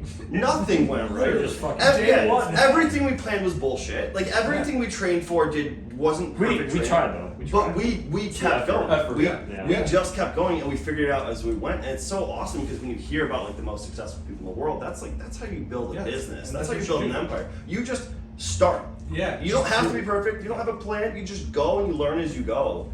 Yeah. And like, I remember when especially Paul. For me, it was a big thing of like, because Paul, like, this was his trip from the beginning and his thought of the trip, and like him making that solo journey from Boonville, from when I left that day to Denver. I'm just like, he's still. Buena Vista, Colorado. Buena Vista, yeah, I'm sorry. And like, he's still in fucking Colorado. He's still out there. And then you guys went out and you guys made it the whole rest of the way. It was just like, this is fucking incredible. He Yeah. said he was gonna make it. You guys all fucking made it 2,200 miles on foot as teenagers. I mean, no joke. Yeah, it's. I turned 20 in Buena Vista. I was a man. It's a man. I couldn't drink yet. But yeah, I just turned 18. it's beautiful, man. I love it. I love the love that. story. I love everything. Yeah, amazing. Awesome. Next question. I think this probably goes the same as, did the trip change your outlook on life? If so, how? I think I kind of touched on that. Sure. For sure it did for me, because I was coming from like a very like low vibrating mindset, which is like the world's against you, and like most teenagers now, like that's what they think, like everything's fucked, why even try? And then you really go out and experience like just where you're at, and it completely changes from like perception of what is to perspective of what is, and you're just, it's just unreal. Like I encourage everyone to do something uncomfortable and really follow through with it, because you're most likely looking from a low state of mind where you're just like on defense and Shrouded by doubt. Right? yeah, No, and as soon as you just take that toe forward into like, well, what if it's not like that? Your mind is gonna get blown. You know, And you have an adventure. yeah, You have memories. yeah, You you will. Core memories, sure. 1000%. My outlook from this trip is kind of like going into a little bit about yours. Yeah. Hard work, determination, being uncomfortable, and getting dirty is how you achieve I like that, things. getting dirty. You know what I mean? And Dirty all day with like I knew that. Like my dad would always tell me that. I'm sure similar, but that was like a real test. Like firsthand, there's no one else there. We were by ourselves. Right. Strange places, Navajo reservations. Yeah. And then but we did it, and that was like really key, a really key test on like testing yourself and to achieve things, to push yourself, be uncomfortable. That's kind of like Really know what is in you. that Yeah, push you yourself. have. Yeah. Yeah, push yourself. Well, yeah. So I wanted to talk about it because I think this trip, whether it's planning for it and just going for it, or the trip itself, really changed my outlook on what I was capable of. Selfishly, it made me think I could do so much more. Because I remember the first day we covered around 66. I think we covered like 90 miles, 80 something miles in a day. I'm like, this is insane. We just did that on foot. We walked a large portion when you and I were. That same night I was powering my ass. When we had to walk like 30 miles to get through Bloomington, and we walked through that college town and stuff. That's a lot. But it was insane, and I think like years later after the trip, I wasn't doing very good in high school. I almost failed out. I don't even know how I graduated on time. I shouldn't have. My teachers helped push me through. And when I got out, I had to like get my life back together. Like after the trip, after high school, I didn't know what I was gonna do. I moved in with my brother. I found a job, and it was like 10 miles away. And I remember my sister-in-law. She's like, "How are you gonna make it to work?" I'm like, "I'm gonna skate. It's 10 miles. I'll skate 10. I'll work the 8 hours. I'll skate 10 back." She's like, "That's a marathon a day." I'm like, "Yeah, I'm gonna fucking do it." I walked in the snow. I did that for a good year and a half. I saved up. I went to community college. I eventually graduated from a top 5 engineering school. I went on to work. I'm working at one of the biggest tech companies in the world, working with some of the most powerful executives in the world. And I think about the trip all the time. I'm hitting my limits. Like, I can do more. I know I can do more. I know that I didn't know I was capable of what I was at the time, and I found my limits then, and I pushed past. And now, Fucking goose. dude, still, yeah. Dude, I know. One more mile. 100%. doing another Dude, mile. 2 a.m. Yeah. Pitch black. Like that. We're dead. We have nowhere to sleep, and it's like, well, the next town's 5 miles. I guess we just keep going. Yeah, Like, just keep going. Just keep going. just keep pushing. I love that. David Goggins before David Goggins. We inspired him. I think 100%. Doubtful. Alright, so next question is But not impossible. the next question is what was the highest point for you on this trip, and what was the lowest point? So for me, I'm gonna start with like the lowest point. So the lowest point was that I mentioned it earlier, where I had that rubber padding, and then I was going through Colorado. Like my dumbass was like, "Hey, Kansas." I was aware of Kansas like tornado storms, right? Oh, there's gonna be a storm coming. Like, be prepared. The moment I saw Colorado, look at this dumb. I was like, "Oh, I don't have to worry about tornadoes anymore." Little did I know that it's pretty much Kansas all the way to Denver, which is about like half, maybe less than half of the state. Yeah. So it's still flat. And actually the storms roll off the mountains. Anyway, so I had this rubber padding with me. Anyway, so I go through the storm, and it's like, it was a Lightning protection. dude, it was 24 mile. It was a 24-mile stretch, and then, so again, I'm kind of going. I'm like, I see like big mashed potato clouds like in the distance. I'm like, I'll be fine. I'm not worried about it. Everybody knows what mashed potato clouds are. But so yeah, and then the road was so like sometimes in those areas the roads were so fucking shitty.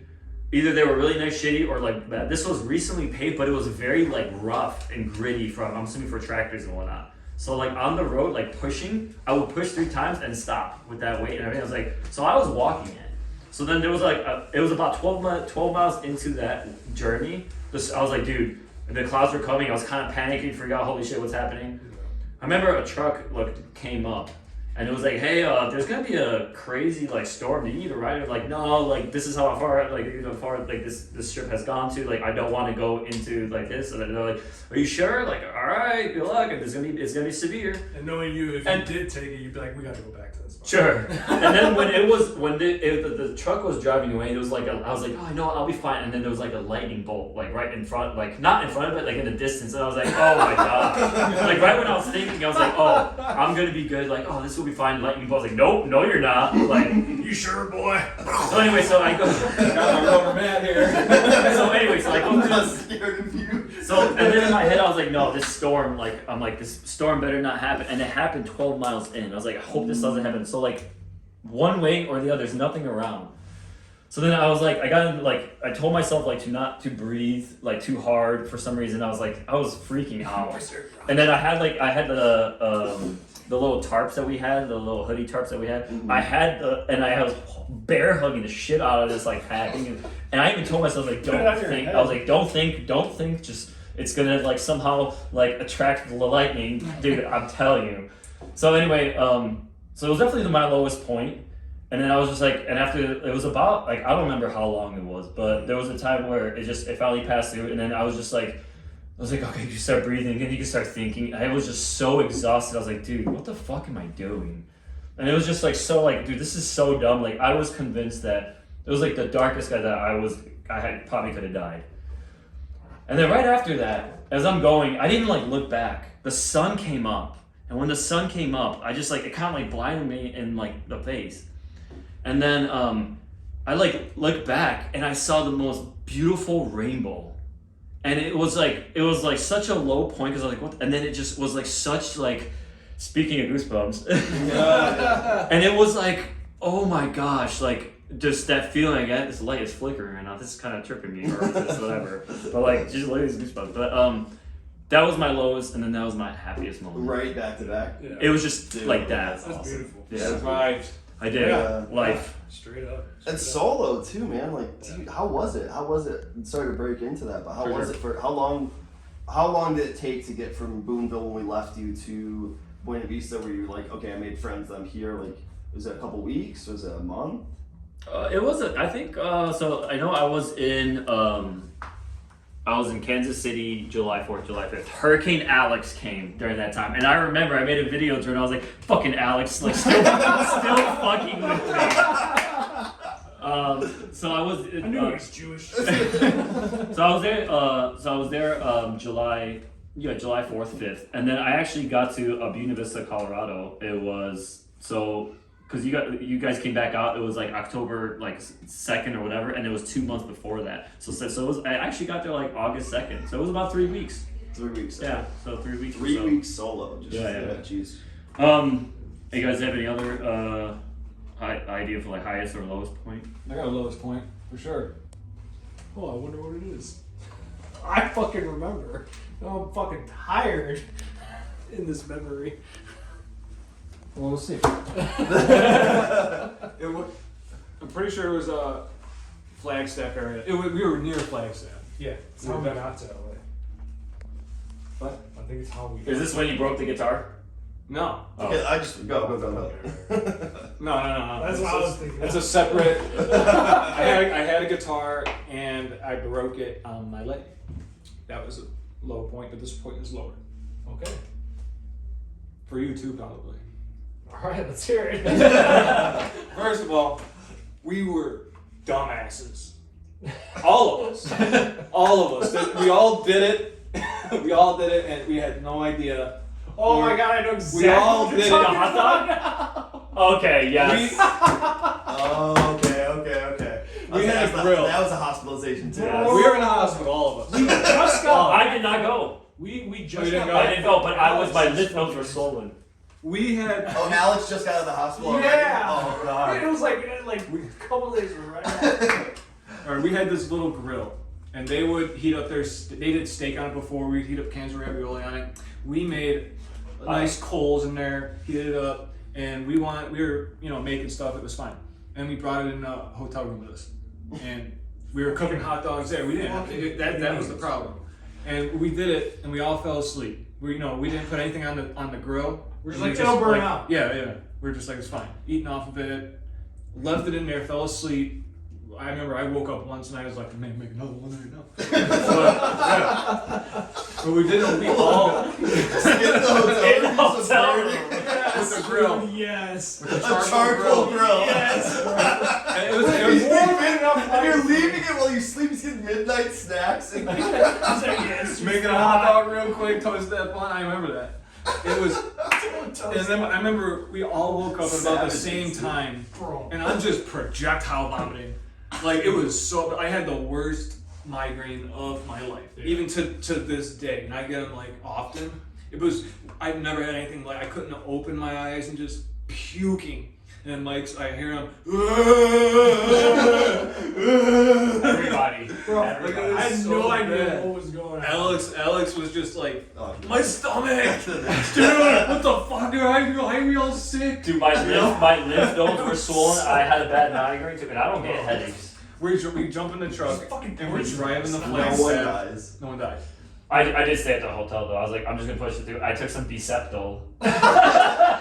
It's this Polish thing. And then, Shout out Decepto. yeah. I'm just never gonna forget that drive. That drive was so bad. We were sitting in the back, like, I don't know, I was sitting shotgun, and we had garbage bag. Yeah. And the garbage bag was like in the The back. place smells like puke. Dude. Oh, It was so bad. I'm puking in the bag, and Alex was like, lean it over, and he's driving. And then Mike is just like, in I was the back like doing half that. passed out. I'm like, don't throw up, you're fine, don't throw up. I just hear these guys fucking. And I just was so like, every time I closed my eyes, they instantly like rolled back to the back of my head, and I was like, Dude, it was bad. I was like, this fucking hurts, and I was just like, oh my god, this fucking hurts. And then as soon as I like open my eyes to see like what the fuck is causing it, I just see Ryan like crash into the bathroom door, fucking throwing up, trying to make it to the toilet, being like, what the fuck is going on? Puking his face out. But do you guys remember the other theory? Because that was that one. But I remember Alex was talking about there. He was saying that you guys went to the hospital. They said that it might have been either that or it might have been the bacteria wasn't properly like building up and it wasn't properly like burnt off. So it might have been either or. Either one. So I remember they had that. Honestly, Either mixed way, of it was both. terrible. Because I don't know if we want to keep like fumes the in. night before we grilled raw fucking steaks out there in what was No, that was called- actually that was like in Colorado. So this was weeks. This was like Bear County. And this too. is like probably that bacteria was building up for a while. Yeah, it was there, just chilling in the back of the truck. And then they gave us an IV, anti-nausea, and morphine, and said, lay there. He's like, just lay Just there. go through it. Yeah, just deal with it. I wonder what that bill was. Jeez. It was I don't know. $410. It's not bad. I never paid it. Still, like, it's a pretty hard for us. It was in Arizona. I was like, they sent it. Like, I gave them my real information, and they sent it. And I just was like, no. Piece of shit. Not paying it. And later on, they catch up with you. Yeah, your bill is gonna be 180 grand. Well, after Shout out to 7 Arizona years, Medical. They're gonna like see they're gonna see this video and then go. 7 years later, it got wiped off my credit report. Yeah, Yes. Okay. Anybody else have anything else to that, or which were you? so just like the highest point and lowest point? Not that we could go next to the last question. Lowest point for me probably was like I was just super indecisive of what I actually wanted to do after the trip because I wasn't motivated. You know, I didn't have that much discipline like I do now.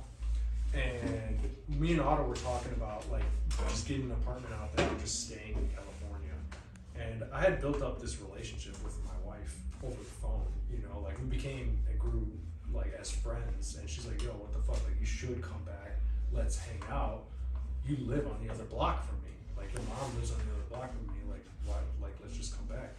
And I just was like, I don't know if I want to fucking do that. I was already going through some shit. And like just knowing what was happening and people like back home that like thought they were like getting away with shit, but like I know a lot of people, you know what I mean? So like it's not about what you know, it's about who you know. And like so I just knew what was going on, so I just was like, there's nothing really for me back there. Like, should I just stay here in LA with Otto? Like, we can just both get jobs and just like work in LA. And I just felt sad not doing that. And for the longest when we came back, I was just like, I should have just stayed in LA because like my life literally like just went downhill from that. And I came home, it was like Christmas Eve. My sister opens the door and she goes, "What the fuck?" And like that like was like nice and like refreshing and shit, you know. So it's just like, oh shit, people actually miss me. So I'm like, all right, hey, what's up? What's going on? I'm like, hey, I just remember eating fucking pork chops and like, Nice. Otto's gonna do this, like real Puerto Rican shit. And it was just so good. But like I just remember just spiraling after that.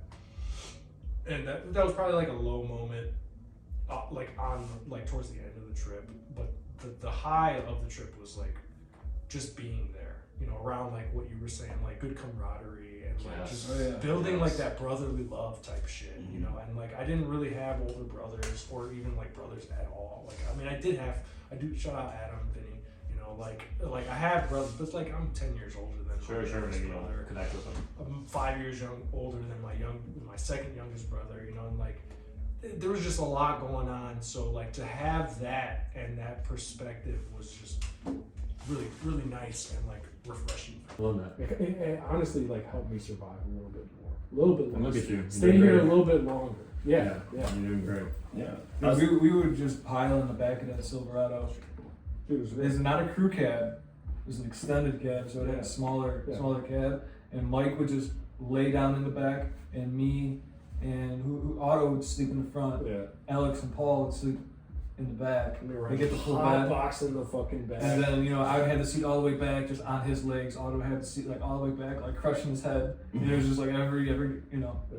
We really You guys were on like top of brothers. each other. We were like, Oh, for there's real. so many good times. We fought like brothers. We bickered Big like time. brothers. Yeah, Yeah. But it's like about every aspect. So, All the times Alex would slap me. oh my Oh my gosh. God, it's so Oh, you guys got the fucking first. I grew up with that asshole. That's all day, every day. He loved annoying people. That was his thing. He just like wanted a reaction out of you. He'd be like, "Hey, bitch." It's so real every time. And then all of a sudden they're fucking fighting. I'm like, what the fuck is going on? Like, And then we're smoking or something, you know, it's just like 10 minutes later. 100%, yeah. Oh god, I was gonna piggyback on what you said because some of my highlights were just like some of the one-on-one time. Like it'd be Yeah. Paul and Alex skating up front, and me and Otto skating in the back, and we'd just be talking for hours, all day. Yeah. His story, my story. I heard about a 5-year relationship he was in, and like how that ended. And he's like, you spent 5 years with somebody, like just changes you. Like it's hard to leave that and not be like not remember that. And Oh, yeah. He would tell me about like. Dude, I learned every single gang sign there is in Chicago. He told me about the folk versus people and every little history about all the individual gangs. I'm like, this is crazy. It was like a whole nother world, whole history lesson on all of it. And it was awesome. But yeah, getting to know each of you guys like one-on-one for some of that way, it was awesome. Yeah. It was awesome. It was a very good time. We also even picked up music and like styles from each other. Man, you're Yes. Yeah. Oh my god. Lincoln You animal. You animal. There were so many things I've said though. Dude, You want to talk about it or talk about. did you have more? What did you want to say? You said, dude. No, you Okay. can take that. All right. So let me. So okay. So wait. Pretty much we were. No, I was just gonna say something stuck in my mind. Like, catch his TikTok. Yes. And then Lady Gaga's Alejandro. Oh my god. This guy would piss off like everybody so bad. Just singing it for hours. Yes. Oh my god. It's exploration of space. Yes. Better off alone. Remember how you guys Get off did- alone. That's you for sure. Do you guys remember how you hid my MP3 player? Because I was in the hey, and name song. And I was so pissed because I thought I lost it. And it was like a week. You guys need it back. I'm like, what the fuck? Because I wanted to be in the Now reservation with my little like bandana. Hey, you wonder why. And you wonder why. Yes, yes. I know. You literally. Probably would have died, you know. Yeah. MP3. All right. So the last question. I don't know if we want to end this on this last question because we're gonna say it because it's kind of later. Okay. So the last question is: there anything you regret on this trip? So I will definitely start with this one. There's 2 things I really regret, and it bothers me to this day, and it actually like hindered getting this video footage out and stuff like that. And it really bothers me, and it actually like breaks my heart that because I really wanted Alex to be able to talk about this trip, but so for me it's thing I regret the most is not being transparent with you guys, talking about why I wanted to go cross country. And I had all the opportunity, and then to this day, like again, Alex was the perfect person to talk to about this kind of stuff. He was that guy. He's like the example of people don't judge, which again I hate that phrase just for but I meant like somebody who understands, listens to you. Listens. And I had so many opportunities with not even just him, but all you guys, and it's just like I didn't say it, and it was also very selfish of me because like I was very stubborn in a lot of ways. I was like, no, it has to be done like this way because it was tied to this anyway. So I regret not being able to tell you guys why I did it and be transparent with you guys. And then the next thing I regret is not like following through with what I wanted to do like after and all that, because I was insane, which I think I am insane, but it's good. I think the world needs insane. Control. Yeah. Self. So those are the two biggest things that I regret. You guys have anything you regret? I said it earlier, I just regret leaving in Boonville, or I regret not talking to you more and staying, because that trip was awesome and I wanted to keep pushing through at the time and it didn't. I thought I was like saving you and not inconveniencing you, and it was an excuse for me, because I honestly probably wanted to quit. It was too much at the time. And I could have kept pushing, and I wish I did, and I'd live my life differently now. I think we learn, right? We make those mistakes and we're honest about them, we hold ourselves accountable, and we do better in the future, yeah. 1000%. You guys? I don't have any major It's good. regrets about it. Blew up a few times more than I should have. Sure. You remember, there's a few times where I got like super angry. I regret that. But now, as I am today, I've matured so much, I don't get like that anymore. If I'm gonna like rip the cabinet off, well, I don't do that. You know what I mean? But, like I would when I was younger, Yeah. Yeah. I could definitely relate. without cause. Yes. Definitely. Yeah. Mike? Kind of the same, like I've always, because I've been through so much as like growing up, I was never in like one spot. I was always moving when I lived with my mom, so like they're divorced. They were never married, so they like just broke up. And so like I always had this it is what it is mentality. And so like I don't like to dwell on things a lot, but a big thing that that I'm better at now, like a lot better at now, is really like concerning myself with other people's opinions of me and like how I present myself to people in society.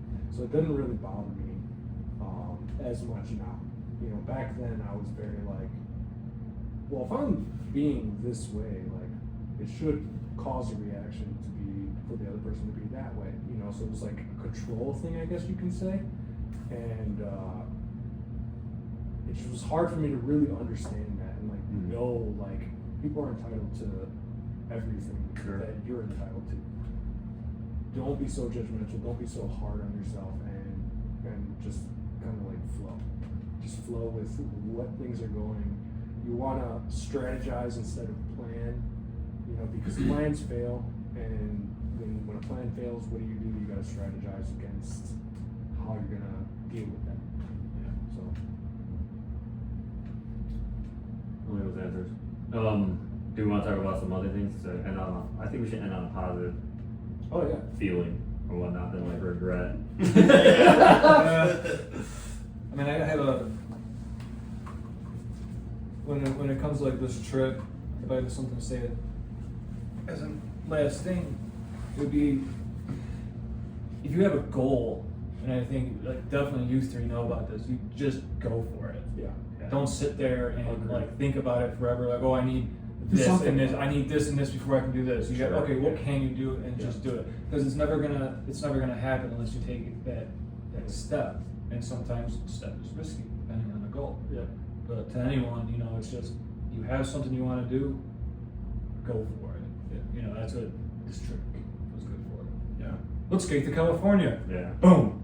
Not telling everyone to skate to Cali, but like, Dude, the number of people that live their lives like that. Remember, again, every single person, you're not going to make it. You can't make it. You're 18. Yeah. You're not going to be able to, like, where you guys are fucking dumb. You're dumb. Yeah, you're going to get eaten by a bear. You're going to get hit by a car. Well, you did get hit by a car. But Jesus. that's going to stop you. No, it's not. I'll limp there. No, but like, The good thing about that is that it was my ankle and not my legs, because if I had pushed back in time, I would have 2 broken legs. Yeah, and it like clipped it, snapped it, versus getting it run over.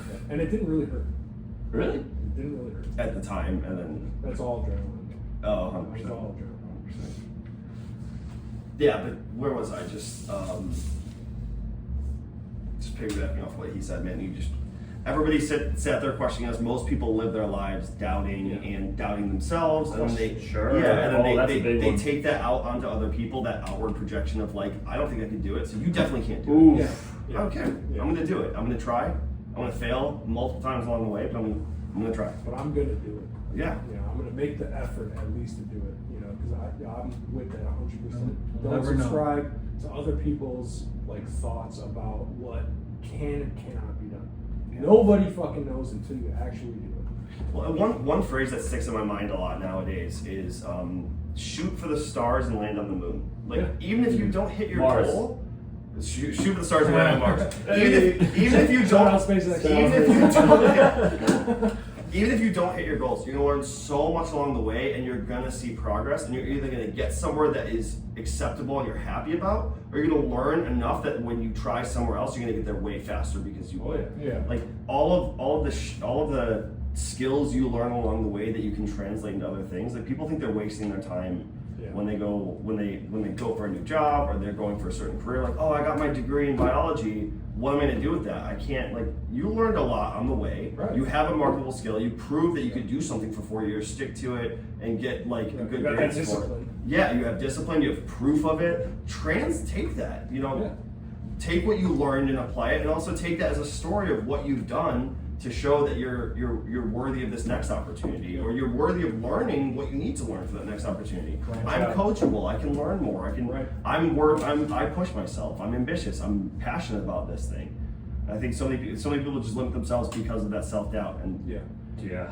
I'm glad we were dumb. I'm glad we were dumb and we were ambitious as hell for no reason. And I don't even care if it didn't work out. The fact that it did is amazing. Yeah. But just like, even just making it to St. Louis was like, dude, this is fucking incredible. You made it through a full state. Like, oh my god. That is like a feat in itself. Yeah. But even the experience, you just have this great experience. You meet people, you see different perspectives. You touch some grass, be in nature, Yeah. which is good for you. Oh yeah. gives you that drive. Yes. Helps. Cool. We're done. All right, everybody, clap. Group hug. Group hug. Group hug. Group hug. You bashed my head. Andrew got a big ass head. I guess for Otto, we're gonna have to like AI him in. Hey, one more thing. Sure. I want to give a moment for Alex. Yes. Yeah. You know? Shout out Alex. Because he was a really big part of that trip. Yeah. Made it a lot of fun. You know, he was Oh my God. we had a lot of good times. He was a really good guy. Maybe a real quick favorite moment on the trip with Alex. Yes. I like that. Go Mine- ahead. mine was- Finish what you're saying, and then we'll continue. No, yeah, I just want to, talk about him a little bit. There were a lot of favorite moments with that guy. Yeah. Yeah. 100%. It's hard to pinpoint like my favorite, to be honest. Probably my favorite was when I walked into the hotel and I got smacked with the pillow, and then we just like hugged. Like we were, after the fact, we were like, dude, this is fucking. You guys would always work with each other. Mhm. But it was like good fun, Yeah. And I miss that. Yeah. It was good. What about you?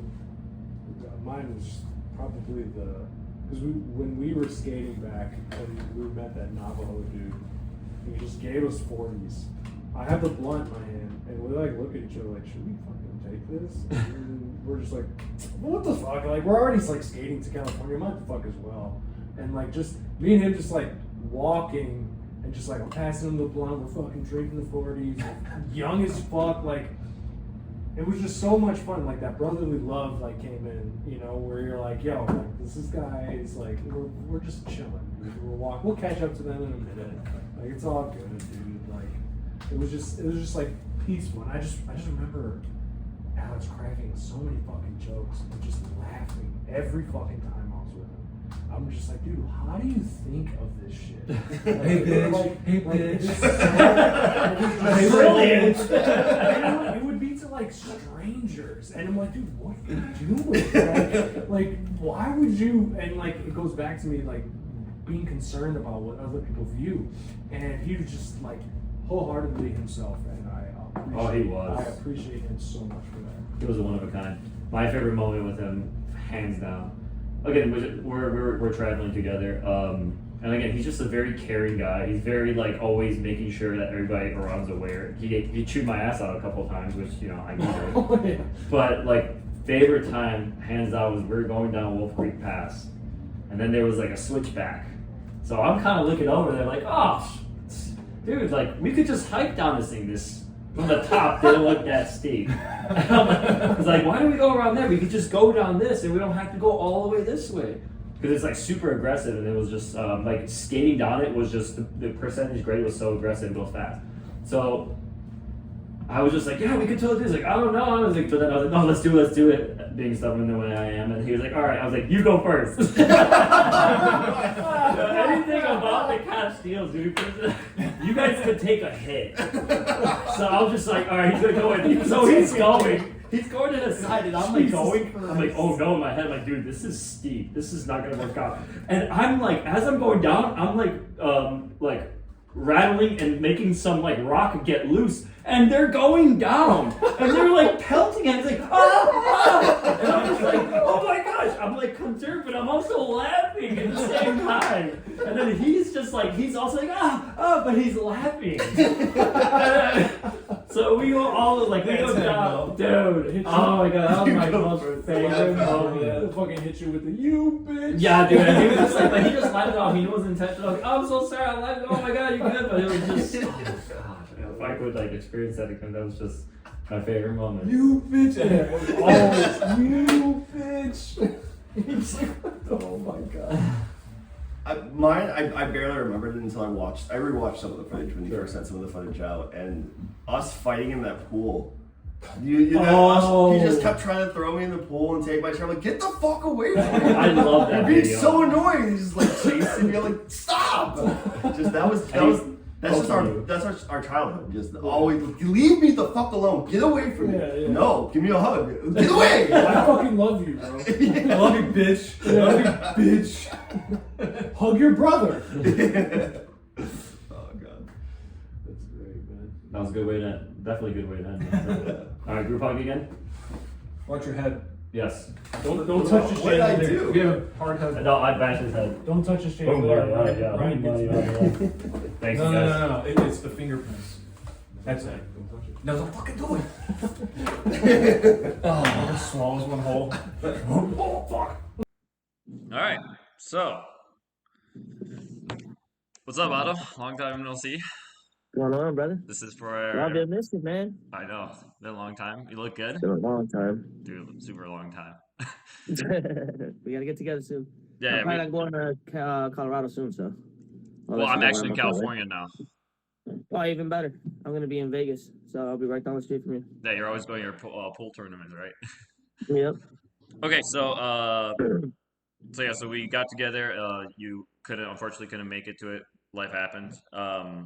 But we had like questions that we like brought up and thought about what we could like talk about, whatnot. And then we just talked about the trip, and just caught up, so it was a good time. Okay, so let's just start off with like what are you doing now? And then like where are you in life, and just give us an update. Right now, I am currently owner of my own construction company, Alvarado Customs. I do custom houses, stuff like that, Nice. remodels, plumbing, electric, all that stuff. I also am employed by 2 other bars as well. So I do that.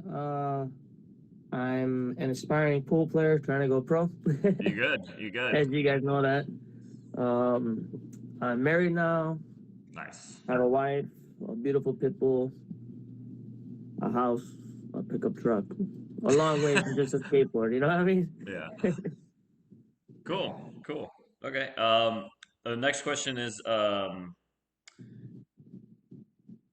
yeah, what was the most powerful moment for you on the trip, and something that stood the test of time,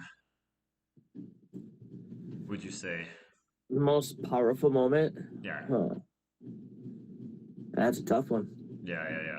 Oh, we could There was a always lot. circle. We could always circle back if it's I because mean, there's some pretty I heavy mean, questions, but when we finally got back to Route 66, bro, okay. right before we all almost died in the hotel.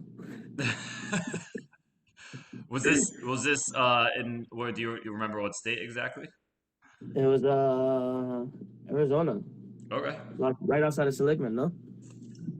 Oh, you're talking about when we had like sickness from the bacteria and Oh, or we don't know if it was the fumes of the grill. carbon dioxide, yeah. Because you guys decided to leave because it was cold and you guys wanted to keep the heat, so you guys put the barbecue or the grill, I should say, inside with the coals on with no ventilation. Yeah.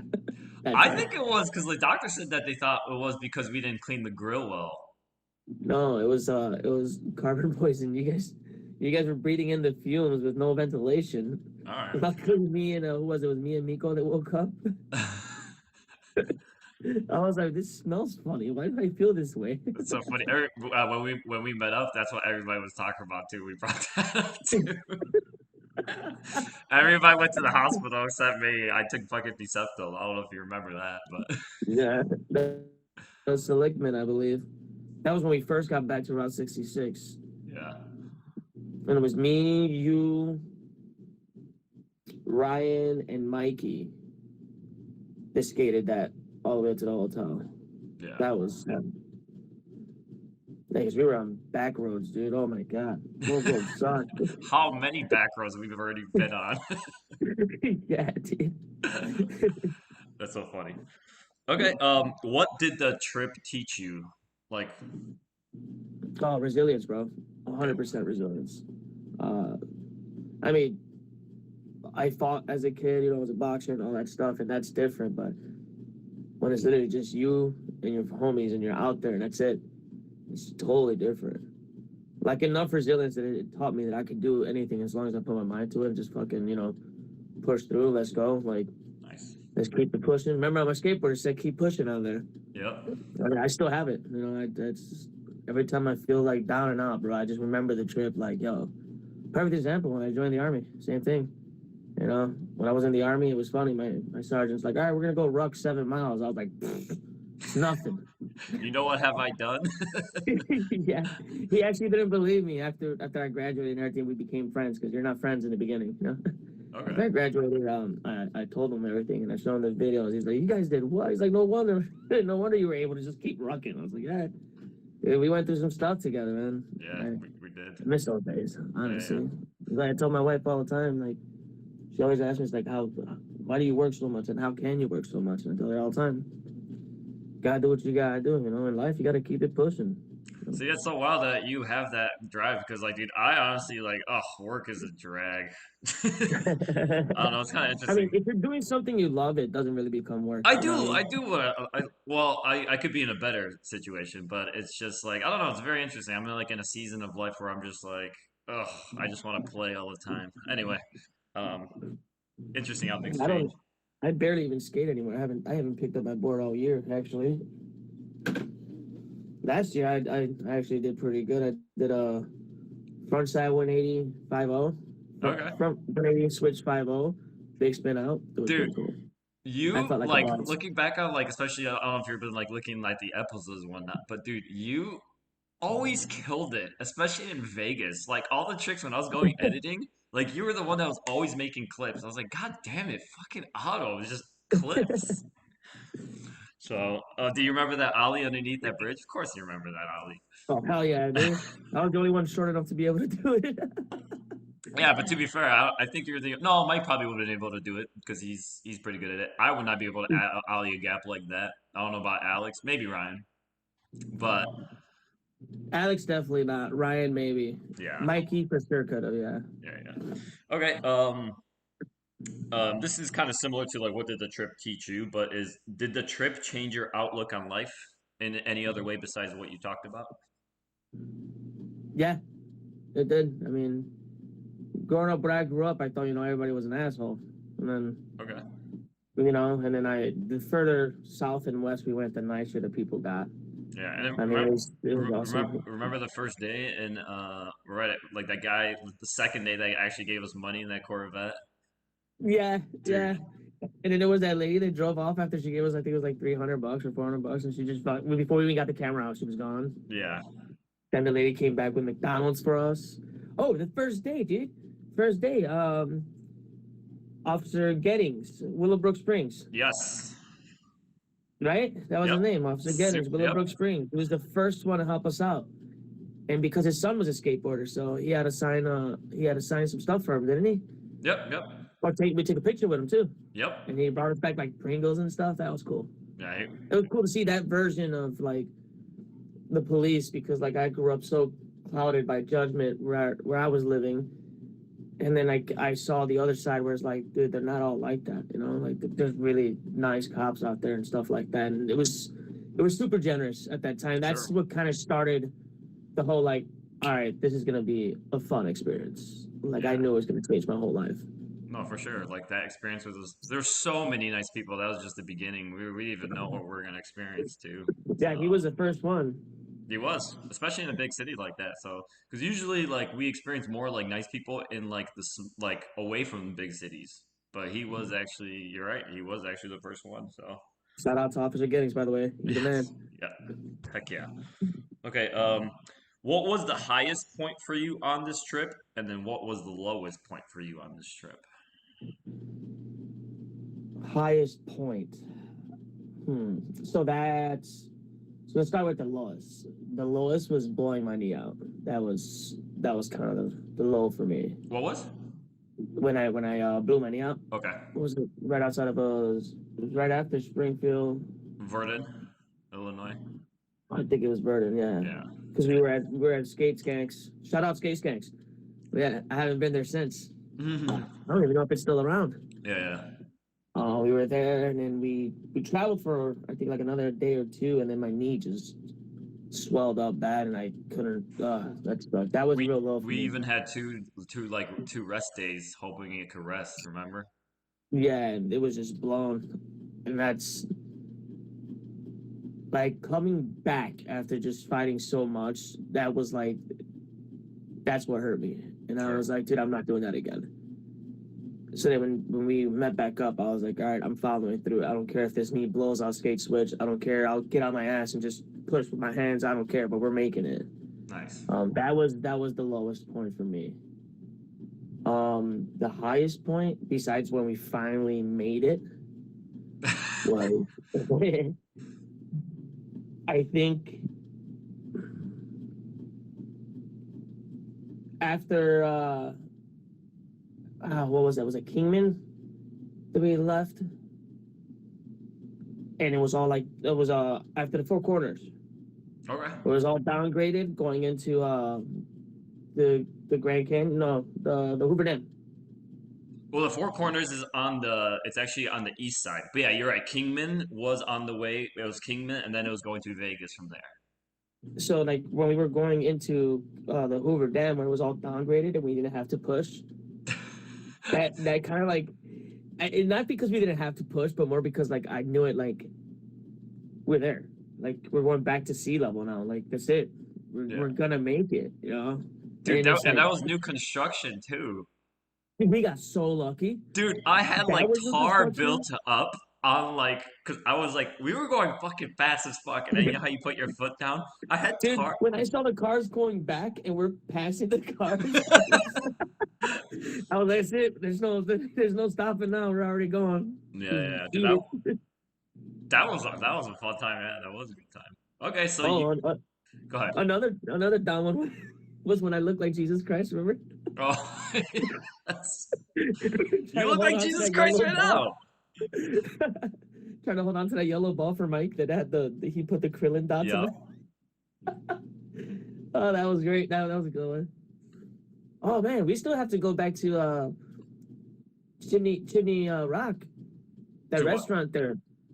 Remember we signed that brick? Oh shit, I forgot about that. Yeah, see, I remember all that stuff. I remember the whole trip, dude. Like every day of it, I remember it. Yeah. That was crazy because it's so long ago, fucking like 16 years ago, dude. Dude, it's nuts, right? Okay. We were kids, bro. Now look at us. Dude, I fucking still feel like a kid. It's just my body's not cooperating. Trust me, my check engine light went on like 5 years ago. Well, you're As still soon as I got, you're still trucking along, dude. Fucking you got to, man. You got to keep it pushing. See? sure. Okay. Is there anything that you regret on this trip?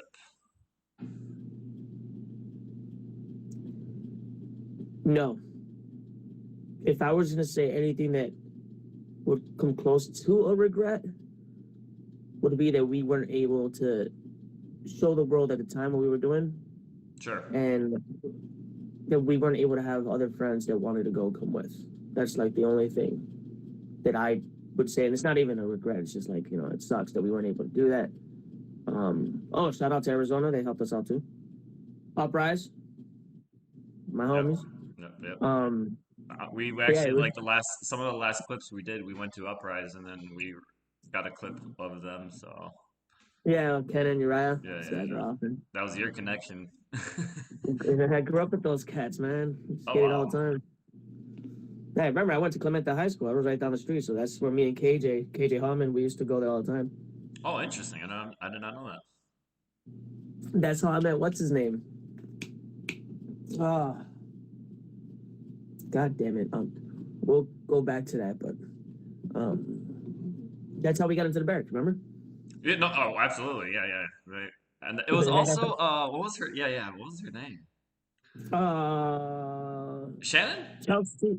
No. No, Shannon was the other connection. Shannon was where we stayed, and then we went to the barracks, and then I called Ken. Yeah, but she was the one that Chase. like Chase walked. Gabor. Huh? Chase Gabor is the one that opened the door. Yeah, but she's the one that she like went in there and was like, "Hey," and like went to talk to them, and then they were like, "Yeah, Yeah. you guys come in." And then they came out while she was in there. I was on the phone with Ken from Uprise, and he called Chase. And then Chase came out with her, and Chase was like, Otto? And I'm like, what's up? And then like we all came in. It was, dude. Oh, another highlight. Seeing my favorite skater, Eric Costa, bro. Okay. That was awesome. He's your favorite skater? Huh? He's your favorite skater? Costin? Oh yeah, dude. Interesting. Okay. He changed the game, dude, for me. Like growing up, between like Costin, Caballero, P-Rod, you know what I mean? Back then, it wasn't like a Nigel Houston era back then. Back then was like skateboarding was just, street skating especially, was just becoming huge. And Costin was for sure my idol skating. Yeah. He switched too, right? Huh? He switched stances too, right? I believe it. So I was goofy and I switched to regular because of my knee. He switched the other way. He was regular, switched goofy. Oh, really? Okay. Yeah. Did not know that. Costin's the gangster, man. Dude, Shout out Eric Costin. I remember Ryan was like, because I forgot what happened. He was like, I think he asked me to play a game of skate. And then Ryan did a fakey front shove, and then Eric Costin fucked it up.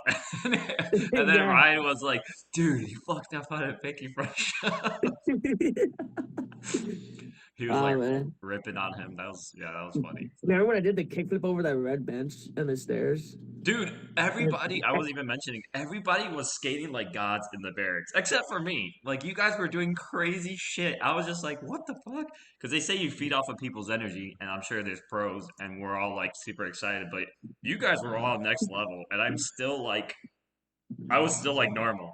And I was just watching everybody. Even Alex was fucking like super consistent. Yo, Alex was killing it over there. He was hitting the transitions real nice. He did good. Dude. Mikey- I remember I like Mikey went was to go killing 50-50 that ledge, and it was so waxed. Like, you know how you it. It missed was the front? buttery. Dude, I missed the front truck, and I just fell on my ass, and I was like, dude, I fucking can't skate this park. Oh man, those were days, bro. I did that. The first trick I remember, the first trick I did was I saw that long bench in the middle of the park, and I was just like, I'm gonna Crooked. nose blunt shove out on this. I Yep. did a nose blunt shove out, and then it was in Malto. There was a pro there who saw that, and he looks at me. He's like, "Dude, that was nice." And I was like, We're talking about Kelly Hart. "Yeah."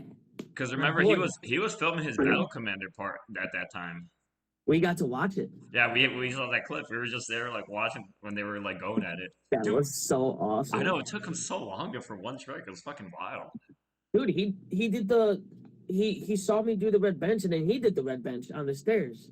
Okay. His actually looked way more smoother than mine. Mine Yeah. was a little sketch, but it was nice, dude. We saw T-Puds. Dude, We killed it there too. Do you remember how you fucking what was it? You went in that contest in Vegas and you fucking what was it? You got second place? Yeah, it was second place. I was so mad. Dude, that's so crazy. You like That I was was just like it was area 702. okay. It was area 702. That was the name of the spot. Yeah, because I couldn't get that kickflip indie down the Euro gap. But I remember you did that crook off this big ass like jet ledge. And I don't know, it's just Yeah. like, dude, sometimes like people, I don't know, surprise the fuck out of me. But anyway, okay, cool. Any other moments, experiences that like you want to like talk about or share with? Oh, well, we almost got robbed. Oh, at the end, yeah. It was like we finally made it. We're there. We go back to the truck and we're getting robbed. I was so mad, dude. I was like, really? This is just my luck. Yeah, we talked about that too when we got together. We could not make. I wish we had the camera out as that was happening. That would have been like the great ending to Well, it. the camera was in the truck, and it was like, Yeah. fuck. I was like panicking because I thought it was like gone, all that footage. The hard drive, everything was in there. Yeah. And I think they Oh, actually man. took it. I think they actually, the guy took it out and like was placing it somewhere. Yeah, and then Ryan screamed out, "Hey!" And then that's when he saw Ryan. And you guys went down the stairs, and I was just jumping from platform to No, platform. everybody went. I froze like a deer. I did not know what to do. And then I was by the truck, and then I was like guarding it. I was like, dude, and I was like, fuck. I'm like, well, after they come back, you guys all went. I wasn't like, just froze. Oh man, it was that. Let's see. There was a lot of great times there, man. Honestly, it was a huge bonding moment for all of us. I remember when Alex, God rest his soul. Yeah. I remember when Alex lost his wallet at the dunes. Oh yeah. And then they like somebody Like a mailed it year. back to him. And like a year and a half later, it comes back to. So he didn't have a driver's license that whole time too. That was nuts, dude. So when you guys decided it was a good idea to floor it in Mount Princeton, Oof. well, I was in the back and I got smacked by the tire iron. Yeah, That sucked. that did suck for you, but we were laughing, but we felt like so bad. We're kind of lucky it was my head because it was like right where the back windshield was, so it would have smashed that whole windshield. Oh, really? Okay. Yeah, it was pretty bad. I was like, oh. I'm like knocking on the door and all I hear is you guys laughing. I'm like, you motherfucker. Oh man, that was great. What was it? Guys finger, girls blow. Remember that one? Oh, You turned the camera on just at the right moment. guys, maybe girls Oh, blow. sounds Yeah, great. Corey. Yep. Yeah. Yeah. Shout out to Corey and Nick boys, man, letting us stay there. That was clutch. Yeah. That was very clutch, though. Let's see. What was that city? It had honestly had one of the best skate parks that we skated. We stayed there for like 4 days, maybe a week, just so we could keep Are you skating. Durango? Yes, it was Durango. Yeah, we were there for like I think over a week. We were there a while. Yeah. Yeah. Our fat asses were like eating McDonald's and You're like, hey, come and get it. every morning. Dude, Oh, like man, that I am was so great. grateful for like Alex, man. Like, oh my gosh, like he was just he did so much for Yeah. us. Yeah. But And then we there's worked together. definitely times where we like went overboard with the spending too. Just like and I was addicted, had a fucking addiction to Kazoozles, like I remember that shit, dude. Zoozles. and they were always just like, please, but they're just buying like video games, like liquor. I mean it was a good time, but it was just like fuck. Do you remember when I was skating across? I was skating across New Mexico, switch while drinking the Bacardi bottle. Yeah. That was great. Oh man, do you remember when I had to ghetto rig the TV so we could play? Oh, I love that. That was cool. Oh, I was like, I can figure this out. I was so impressed. We had no sound, but we had the video. So that's all that mattered. Yeah, you found it Oh was man, wire you found like in the middle, like you found in the street. yeah, I was like, I can do this. Let's make it happen. That was cool. Who said science? Who said science doesn't matter? At least somebody paid attention. Okay, cool. Well, those are all the questions I have. Anything else that you want to say or anything? Uh, Because Nothing 16 much. years, man, that's a long time. Yeah, yeah. I feel like it was just yesterday too. That's the crazy part. Yeah. It feels like it was like yesterday, but also for me, it feels like it was a different lifetime. It's an interesting feeling. It was, and like our thought processes back then were way different than they are now. Like all of us are like, in a way, we're the same, but now it's like because of the trip we changed, Sure. and I could see it. Like within a year after the trip, it's like I could see, like Mikey instantly. Mikey wanted to be an entrepreneur, Freemason, and whatever he wanted to do, Mikey stuck to it. Ryan He's became doing a good. welder, Yeah. has a career. It's like everybody changed. Look at Andy, Oh my gosh. Andy's doing fantastic. everybody changed for the better because of this trip. I don't I don't feel like any of us would be where we are now if we hadn't done this trip. Okay. We were within our own lives, in our own how to say habitat, and we're a product of where we are, right? And once we got out of that habitat and saw everything that we can do and we can strive for something to make it happen, I think that changed us a lot, honestly. Like for me, like honestly, like right after that trip, I was like, all right, well, what's next? Like what's the next thing I could do? Where's the next plateau that I could get to? And then that was the military. Left the military. Then the next thing was like, all right, time to start life. Met my beautiful wife. Now been together 4 years now. Well, we've been together 6-7 years, but now married 4. Nice. It's Nice. weird because I never thought I'd get married, and then you meet the one, Good. Good for and you. then yeah, I mean it's the whole trip was it was an eye opener for sure. I mean, I wish we could be here talking with Alex, but Yeah. that shit still kills me every day, dude. Yeah.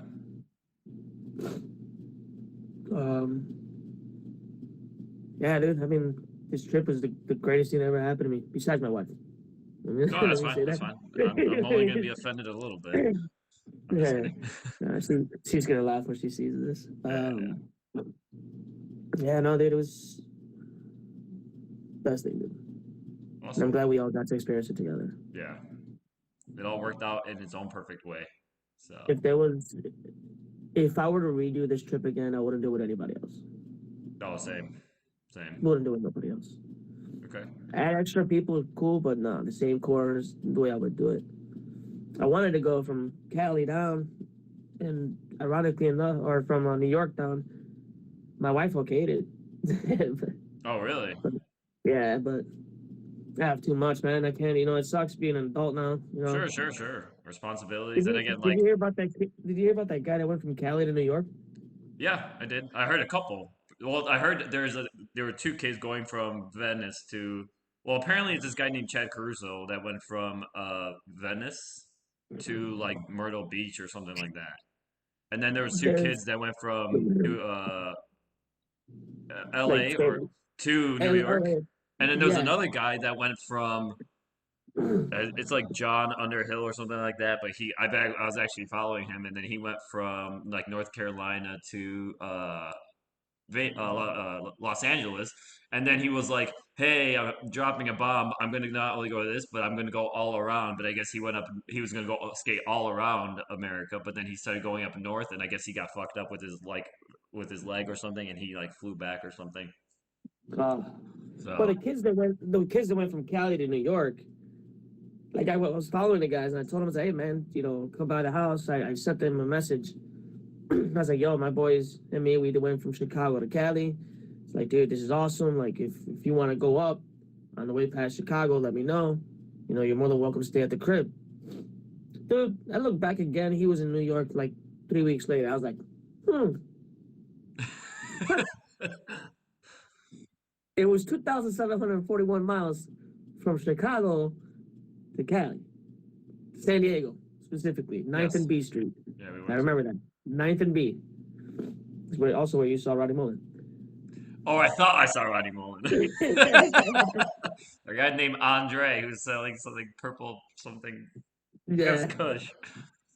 But yeah. But interestingly yeah, so- about that, wait, it was just funny because I was like, dude, this guy reminds me a lot like him. And then it was funny because for the trip we were all talking about, oh, we're gonna go to Roddy Mullen's house, we're gonna like knock on his door, and we're gonna be like, oh, we're all gonna give each other a big hug. Like this is what was in my head. Anyway, but it like worked out perfectly because this guy looked so much like him. And then he was like kind of out there, which Roddy Mullen is kind of out there, but in a good way. But then this guy had like a broken tooth. And then I was like, okay, that's not Roddy Mullen. I was like, he looked very similar, but I was like, he had a broken tooth, whatever. And then the crazy thing is, when we got back home, there was like a new video of Roddy Mullen come on. He had a broken tooth. Yeah, I was I like, remember that. what the fuck? What are the chances of that? It wasn't Roddy Mullen, but No. it was just Roddy so Mullen don't sell drugs. yeah, correct. But it was just so like crazy how that like it was weird. It was just like interesting, like I guess universe work. That's what I would classify it as. But anyway, I mean, hey, the universe is a crazy, crazy place, man. Yeah. You never know. Could have been him just trying to play it off, so we weren't groupies. You don't know. Yeah. He saw fucking 5 dudes on a skateboard. He's like, yo, nah, I'm gonna play it off. Yeah, Yeah, man, I sell drugs, bro. With that purple Kush or purple. They'll never know it's me. Yeah. Man, dude, we met a lot of interesting people along the way. Sure. Well, cool. Those are all the questions I had. But yeah. Any last words? And then we're gonna kind of cut this because it's gonna be like about 30 minutes that you want to say. Honestly, to anybody and everybody watching this is living hardcore proof that no matter what life gives you, you could keep pushing and make it happen. If there's something out there you really, really want, you can make it happen as long as you strive for it and you keep pushing. Cool. I love that. Awesome. All right, I'm gonna hit stop, and then before we do